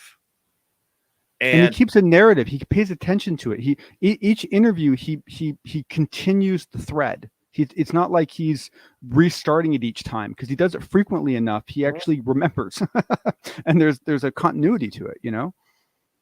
Absolutely. And I think UFO Twitter, which seems to be, you know, without getting political, seems to be dominated by Democrat type people or left-leaning people. And I don't really care. They seem to have an issue with it. They seem to have a big issue with Tucker Carlson and this. The point that I'm getting at is this, though, yep. John, before you cut me off. No, please. Is this. When the hell are we going to be satisfied? We don't like any videos. We bitch at every video. We bitch at every photograph. We bitch at everybody who comes out. Look, and people will say, well, geez, Dave, you're the one bitching at TTSA. My answer is, no, I wasn't. What I was doing was calling out a number of red flags as a member of the media that I saw. And guess what? I was right. And the thing is that I mean, you can call out people's faults without signing their death warrant, right? Just because you want to acknowledge the faults in some entity within your environment doesn't mean that you're not going to credit them for something else, right? I mean, but I think this gets to what you're talking about, in that there are many people in the world that operate in a binary Boolean black and white way, right? And it's that, basically they feel that essentially if someone has shown a lack of character, if they've shown racist tendencies, if they've shown misogynistic tendencies, if they've shown, take your pick, they've shown some quality that they find very distasteful, that puts a black mark on them, and nothing they do after that ever can be given credit, because from their point of view, they're probably just doing it to cover up the evils that they did, right? And then there's another group of us that see the world in grays and recognize that no one's a pure hero and no one's a pure enemy and no one's a pure anything. And sometimes you just have to get the good from people that they offer, right? And yeah, I mean, Tucker is he's not the person I would choose, but let's face it, you look at the numbers, and usually Tucker is the most watched news person in America. Sometimes, Rachel Maddow will bump up and so forth. But let's be honest. One, Rachel Maddow won't touch this topic with a 10-foot pole for some reason. I can't figure out why, but she will not touch it. She just ignore, just la, la, la, la, la, right? But even if she didn't, even if she started talking about it, what would happen? just as many people will be upset about that as they are about Tucker, because she is just as vilified by the right as Tucker is vilified by the left, right? She's hated intently by a large number of people. So if she started talking about UFOs and people started getting excited about that, people would go after her too.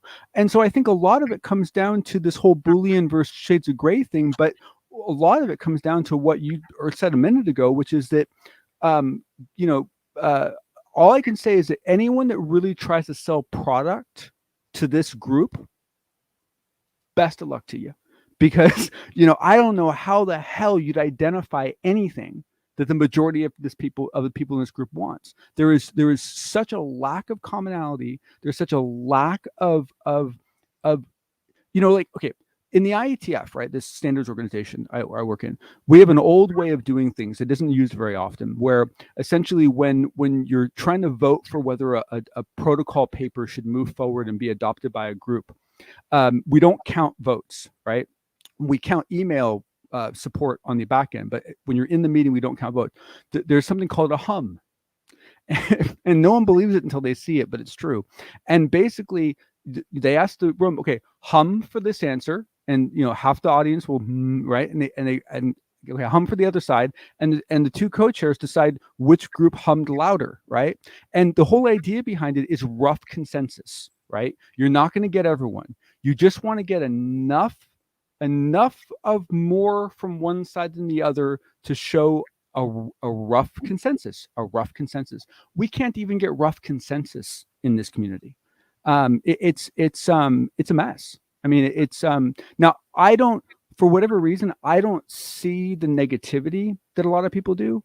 We've talked about this before. I actually don't see UFO Twitter as honestly, I try to keep my mouth shut because I think I sound crazy when I talk like this. But the truth is, I don't see UFO Twitter as negative at all. I have a really nice experience. Everyone I talk to is really friendly and really nice to me, and once in a while someone goes off, but it's so rare.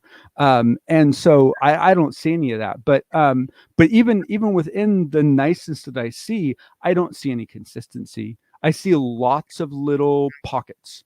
There's lots of 10% of people feel this way, and 15% of people feel this way, and 5% of people feel this way, but there's probably like 20 of those groups, and most of them feel strongly enough about their 10% that they don't like everyone else's 90%. Oh, I very much agree with you on that.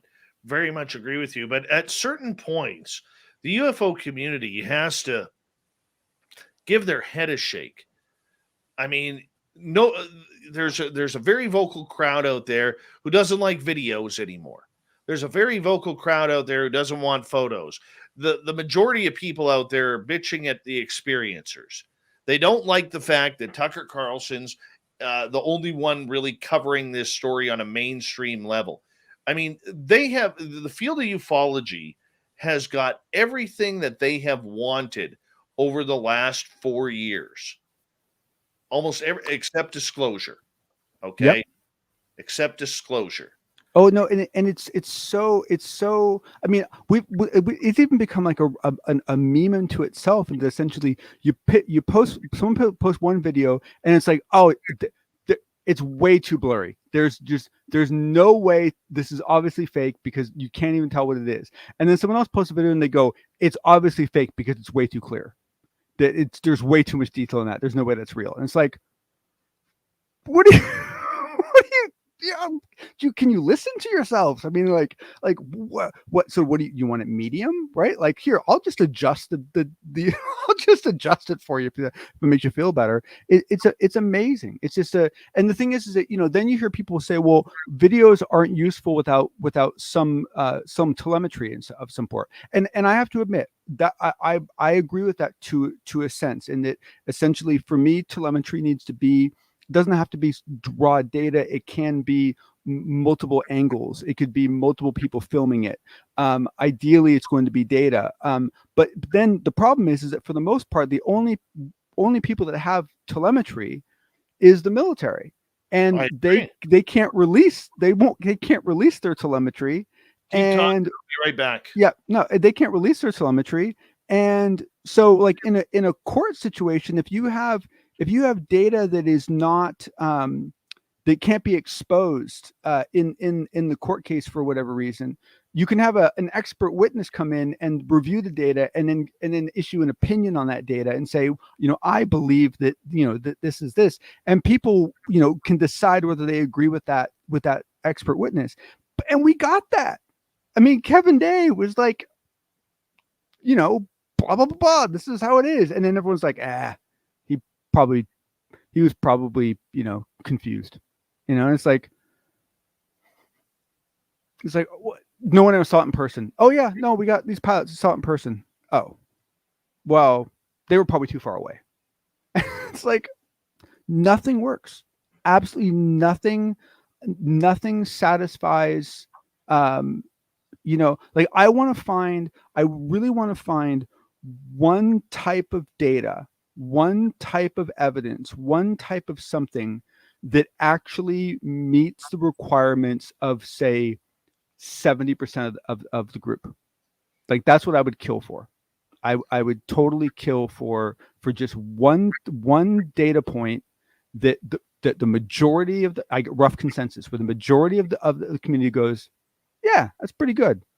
Just one data point. And honestly, I don't know if it exists. I don't know either, man. But I mean, I can see why, over the last few weeks, and you and I have talked privately about this, I can see why people like George Knapp or Lou Elizondo or Tom DeLonge, for that matter, or a number of people really want nothing to do with ufology. It's a monster. It's a monster that has been created by years of cover-up and conspiracy. It's a monster that has no control because there is no governing body or anything like that. Your biggest entities, whether it's MUFON or others, have sold themselves to the devil at times. You hear about these mysteries like Skinwalker Ranch or whatever, and all they do is tease you with it. Like, this is a beat up community, and I understand where people are beat up. No, and it's a really important point, because when there's an absence of data, when there's an absence of reality, when there's an absence of confirmable information, and majority of the information being dealt with is subject to personal beliefs and personal judgments and personal guesses, it's a recipe for disaster.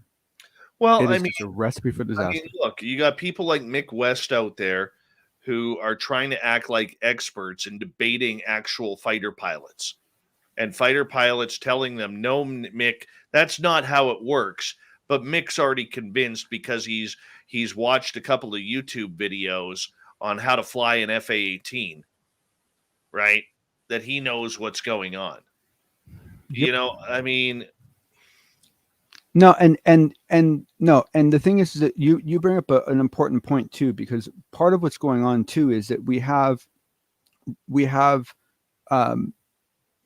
kind of have the you kind of have like the peasants, or no, let's say this, you kind of have the mosh pit, right, of the UFO community, right, and then you have the bands that are on stage, right, and the different band members on stage are humans, right? And so they develop opinions about the other bands, right? And they develop opinions about how the other bands perform. And they begin to share that opinion with the crowd, or they start debating their opinion with the other band members. And then it forces the crowd to pick sides. And this is its own poison in many ways, because essentially if for example, if you had all the people doing podcasts, right, for example, let's say you had all the people doing podcasts that all respected each other, right, that certainly they had things about each other they didn't like, but for the most part they respected each other, they worked together, they shared information, they stood up for each other, they didn't fight, they didn't snipe, they didn't not talk about each other. You had this complete like homogeneous nature between all those podcasters that would reflect in the crowd, right? Now, I'm not saying that it's that animosity that exists within the bands that is the sole cause of the animosity of the crowd by any means. But what I'm saying is that it's made much worse because of the fact that now when you have people that get mad about stuff, they can pick sides. And so you have people that, believe Elizondo, they don't believe Elizondo. You have people that believe in Lazar, they don't. There's all these places where you have to pick sides. And it forces a horrible division within the audience. I mean, it's really horrible. I mean, I'll be honest, like I don't, and maybe this is one of the reasons why I don't see a lot of negativity, but I can talk with people that have very, very, very different ideas than I do. And I can call out when I think they make sense. I still may not agree with them. I still may just make a personal judgment. That's not how I feel. But I got to admit, your logic, I understand how you got there, right? I didn't get there, but I understand how you got there, right? And so, you can respect other people that don't agree with you, right? But it takes some work, and you have to want to do it. You have to want to like them. You have to want to get along with them. And it's hard, but it's worth it, And essentially you have a lot of people that they're feeding on the diversity. And whenever you have these gaps of time where there isn't information coming out, it just becomes this horrible opportunity for everyone to just lash out. I mean, it's unfortunately, some of it is just human, right? But a lot of it is made worse because of the fact that you have a lack of you have a real lack of respect between all the band players in this community right now. You have a lot of people of little communities getting formed. This group, supports this group, and this group only supports this group, and this guy, it's in many ways the people creating content are in many ways as fickle and as have as much of a lack of consensus among them as the people consuming the content does. Mm-hmm. I agree. It's very problematic. It really is. We all have to have an opinion. We're all allowed an opinion of what is going on. But the way, if you give an opinion that goes against the grain on anything, man, you're standing in front of a loaded machine gun. And it's not just one person who's firing at you. No, I know. And the thing is that, I think, I don't know. I think it's just, a lot of it there's so much nuance in how it's done. There's so much nuance in how it's said. To a certain degree, it's funny because I was just thinking about what you just said. It kind of struck me because I was thinking to myself, really,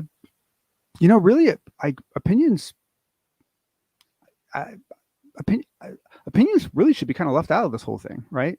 Because opinions are like, I like Pepsi, right? Or I like Coke. That's an opinion. That's not helpful. That's not data. There's nothing I can do with that. I can't do anything with that. That doesn't help the conversation at all, right?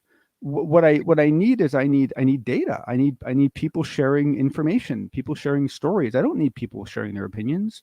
I don't need people's opinions. No one wants to hear mine, right? It's like, so opinions aren't really, I don't know. I think maybe it's all the sharing of opinions is part of the problem. Because you're right. You share your opinion and you're putting a target on your back. So guess what? Don't do it, right? Because why does anyone? The only people that care about your opinions are people that really like you, and even they, they kind of care, right? Because opinions are just based on feelings, and feelings are unique. They're subjective to you. So I don't know if they really, to me, like, opinions basically should only be offered when they're asked. If someone asks you, hey, what's your opinion on this? That's different. You give it carefully. But essentially, if no one's asking for your opinion, don't share it. No one wants to hear it. Honestly, it's gonna do you more harm than good anyway, right? Yeah, I don't know. I think so much of this is just that most people, most of us just don't learn in our lives how to have debates with people that we don't agree with and keep them constructive and keep them beneficial and to have fun while doing it. And a lot of people just don't understand how much fun a constructive debate can be. And they don't understand that there are rules to debate. There are guidelines that you have to follow because you need some conformity to keep things straight. And like I have this poster I like to share out. It's like logical fallacies thou shalt not do. Right? It's like this is a straw man. This is a this. This is a that. This is a this. And when I first got that years ago, I was horrified because I read it and I realized there was like 5 or 6 of them that I did all the time. And I was honestly horrified. I was really, I made me very reflective for several months. And I realized that, okay, well, I mean, I can't hide from it. I do these things. So how do I stop doing them? And I realized that the reason why I did them is I did them on things that I didn't have enough data about. I didn't know enough about those topics. So I didn't have a choice. I had to follow to those logical fallacies. And so I went and did research and I learned more about those things. And now I've just realized that basically if I find myself wanting to use one of those logical fallacies, it's because I don't know enough, right? I don't know enough about that topic. So I got to go do my research. I got to go read, I got to go talk to people. And most people just, don't, they aren't debating with people with the idea that I want this person to want to debate me again tomorrow, right? They're not debating people with the idea that I want to still be debating with this person in a year. They're debating people with the idea that they want to win. Absolutely. They want their opinion to win. They want to win. It's important for them to win the argument. And that's not what Twitter's for. Like, I don't really think many people ever get convinced of anything on Twitter. I don't think that's what it's for. I think it's for sharing. I don't think it's for convincing. I don't know. Like the whole thing's kind of, and don't get me wrong. Like I used to be like, I started debating people on the internet in seriously like 1996. It's a long time ago. And it was usually about technical stuff. And oh man, I used to get so agitated. I mean, just like my whole body, my heart rate was through the roof. I would be typing so hard. I was so mad at people. I would get so irritated. And it took me a long time to get over that. It was a lot of work. But it's like I said before, essentially when you're on social media, your heart rate shouldn't change. You should, if you feel your heart rate raising, walk away. You're too emotional.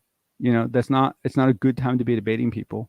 If you can debate people and have them say they don't agree with you, and you're like, and I think that's why a lot of experiencers do better sometimes, because for a lot of the experiencers, when they've experienced something and they've developed some hypothesis for what it was, they have some idea.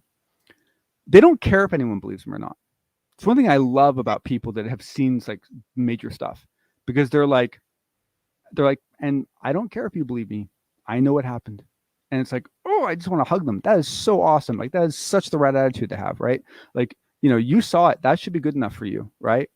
And it wasn't until I had a couple experiences of my own with different things where I was like, I don't care if anyone believes me or not. I saw what I saw. It was cool. I don't know what it was, but it was neat. But I don't need to convince anyone of it, right? I don't care if anyone believes me, right? I'm not sure I would, right? If someone told me these things, I'm not sure I would believe me, but I know, right? I saw it, so it was for me to enjoy. I don't know. It's hard. It's just it's really, really, really hard, and I don't. I think it's one of the reasons why your chat room is what it is. It's because of your let's face it, in some cases, totalitarian approach to squashing out political talk. It's it's a good Don't thing. talk about it, damn it. Don't talk about it.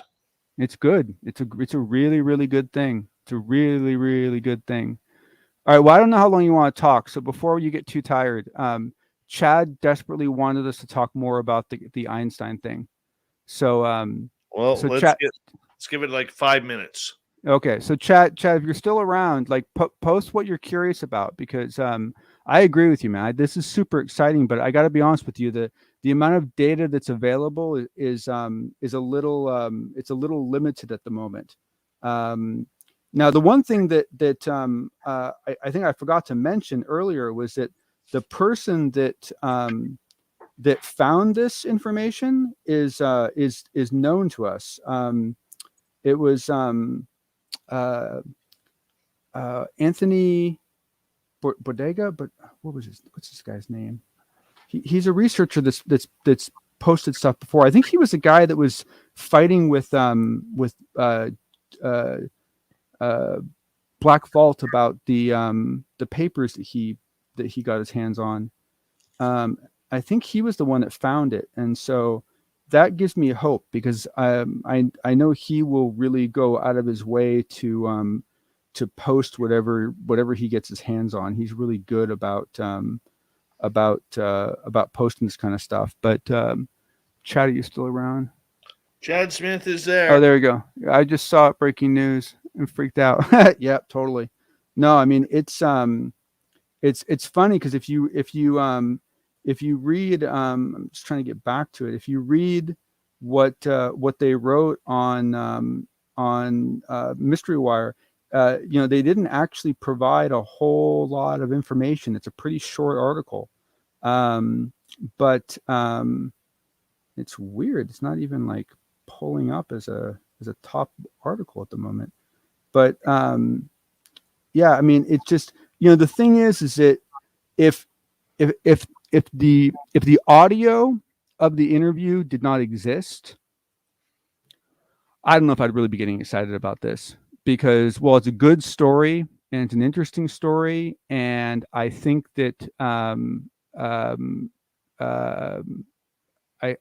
think that I don't know. To me, it sounds true. It has a ring of truth to it. What are you talking about, Chad? You didn't cut me short on anything. I don't know what you're talking about, dude. It was I don't know. I have no idea what you're talking about. Yeah, I mean, I don't know. Like, to me, like, this one completely hangs on that audio. If that audio gets published, that changes everything. If they actually publish that audio, but the problem is it is kind of a weird linked list of sources, and that essentially, it's like this researcher, I believe, like, if I remember correctly, and I'm trying to get back to the article so I can tell you, I believe he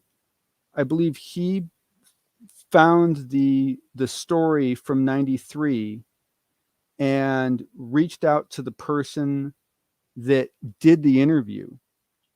And so I think the person who actually recorded the interview is still alive, but the woman, the assistant that actually was with Einstein, she passed away. I believe she passed away in I think it was in 2012. And so, we're not going to get anything more out of her, but if that audio can be presented, that's a big deal. I mean, even if we can't get, even if we can't find another sample of her voice and try to match it, I'm sure we can find a family member that's still alive that can identify it. And if nothing else, we can at least do, stress analysis and other things on the voice and see how she sounds and so forth. But, the thing is that the thing I didn't talk about, because we're short on time, is she goes into a lot of detail. She talks about the creatures being primarily gray with a little bit of green. that they were, I believe 4 or 5 feet tall. They had large heads with large black eyes. That she couldn't see anything about their bodies because they were wearing like skin tight suits. That one of them was alive, but it was injured, and it was trying to communicate, but you couldn't. It was vocalizing in some way, but you couldn't understand what it was saying. And she did not report, and nor did she claim that Einstein reported, at least to her, that there was any kind of telepathy or anything like that going on either. Which I would have like, if I was. Let me put it this way. Let's assume this all really happened, and I don't know that, but let's just assume that was all. If I was the alien that was like, all sick and dying and everything, right? And I had telepathy, and I was looking at brains coming to see me, and I saw Einstein's brains, I'd be like, yeah, this is the guy to talk to, far out. He'll understand me, and I would have bombarded that dude with signals. And maybe he did. I don't know. But and I don't know if we'll ever. I don't have any hopes we'll ever get Einstein's report, because we don't know who he wrote the report for, or where it went, or any of those notions. And it'd be nice to be able to confirm Einstein's whereabouts. But to me,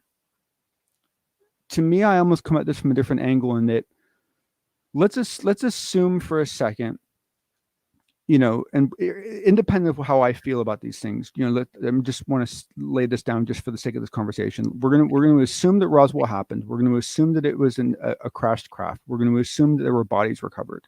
We're going to assume that the Army actually got a hold of that stuff and squirreled it away and had it in a warehouse somewhere, and that they had people look at it. Okay, let's just assume all that happened for a moment, right? This was in 1947, right? How in hell could they not ask Einstein to take a look at it? Right? I mean, come on. I mean, it's like, of all the people, like I would have brought in Feynman, Einstein. I would have made John von Neumann. I mean, there's a whole bunch of people I would have brought in to check that stuff out, right? And Einstein was one of them. So to me, the fact that Einstein's never been, documented to have worked on any of these programs has always bothered me, because it just seems logical that you'd let Einstein look at it, of all the people, right? Like, what do you think? Right. I mean, just is on Mystery Wire, Chad. Yeah. And Mystery Wire. We got to wrap this up because I got to get to bed. Yeah, no worries, man. Crew for the entire week here, so I'm pretty tired. Oh, how'd hockey go? Well, there was no hockey tonight, Saturday morning. Yeah, no, but you had hockey Saturday morning. Oh, it was fantastic. Oh, cool. My kid had a blast. Awesome. Yeah, awesome. He had a good blast.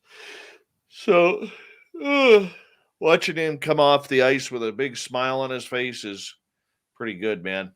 It's pretty good. Chad, I'll send you a link as soon as I find it, and for everyone else, I'll include this in my notes for the night, so you guys can all take a look at it. Tomorrow night on the show, we have Geraldine Orozco, and I am actually going to press her a little bit tomorrow, please, about being on the first episode of Unidentified with Demi Lovato.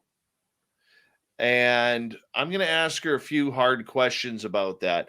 Normally, I'm pretty easy on Geraldine, but I think it's time that we asked her some tough questions about this. And but I gotta say, Dave, if she convinces you of anything, at some point you're going to have to consider giving Demi the same sort of leash that you give Sammy Hagar. Absolutely. We'll see how it goes. But we're going to talk to Geraldine Orozco tomorrow night on the show.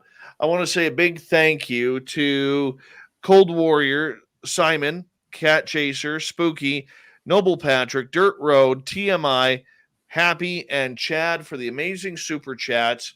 And remember, guys, the super chat is a great way to support what we do on this show on a nightly basis. We really do appreciate it.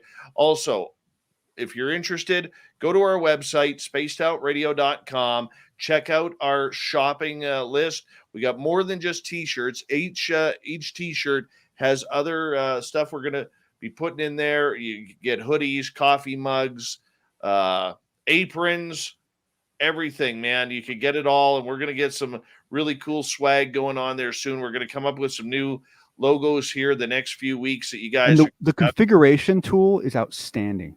I mean, it's really, it's really cool. Like it's really cool. Yeah, you choose your colors. We got a lot of people buying swag right now, but it's a great way to support what we do. If you haven't already, follow us on Twitter at Spaced Out Radio, on Instagram at Spaced Out Radio Show, and on my personal handles, if you want to get a hold of me, at Dave Scott SOR on Twitter and on Instagram. They're both the same. So we'll get together tomorrow night with Geraldine. And thank you to all the veterans who listen to this show. We absolutely love you, and you're so important to us. And make sure you check us on out, and we will continue to show you love. All of our regulars who are here each and every night, we love you. Thank you so much, guys. John, good night to you. Thank you for hanging on out. A great report again tonight, as per usual. We'll talk to you all very soon.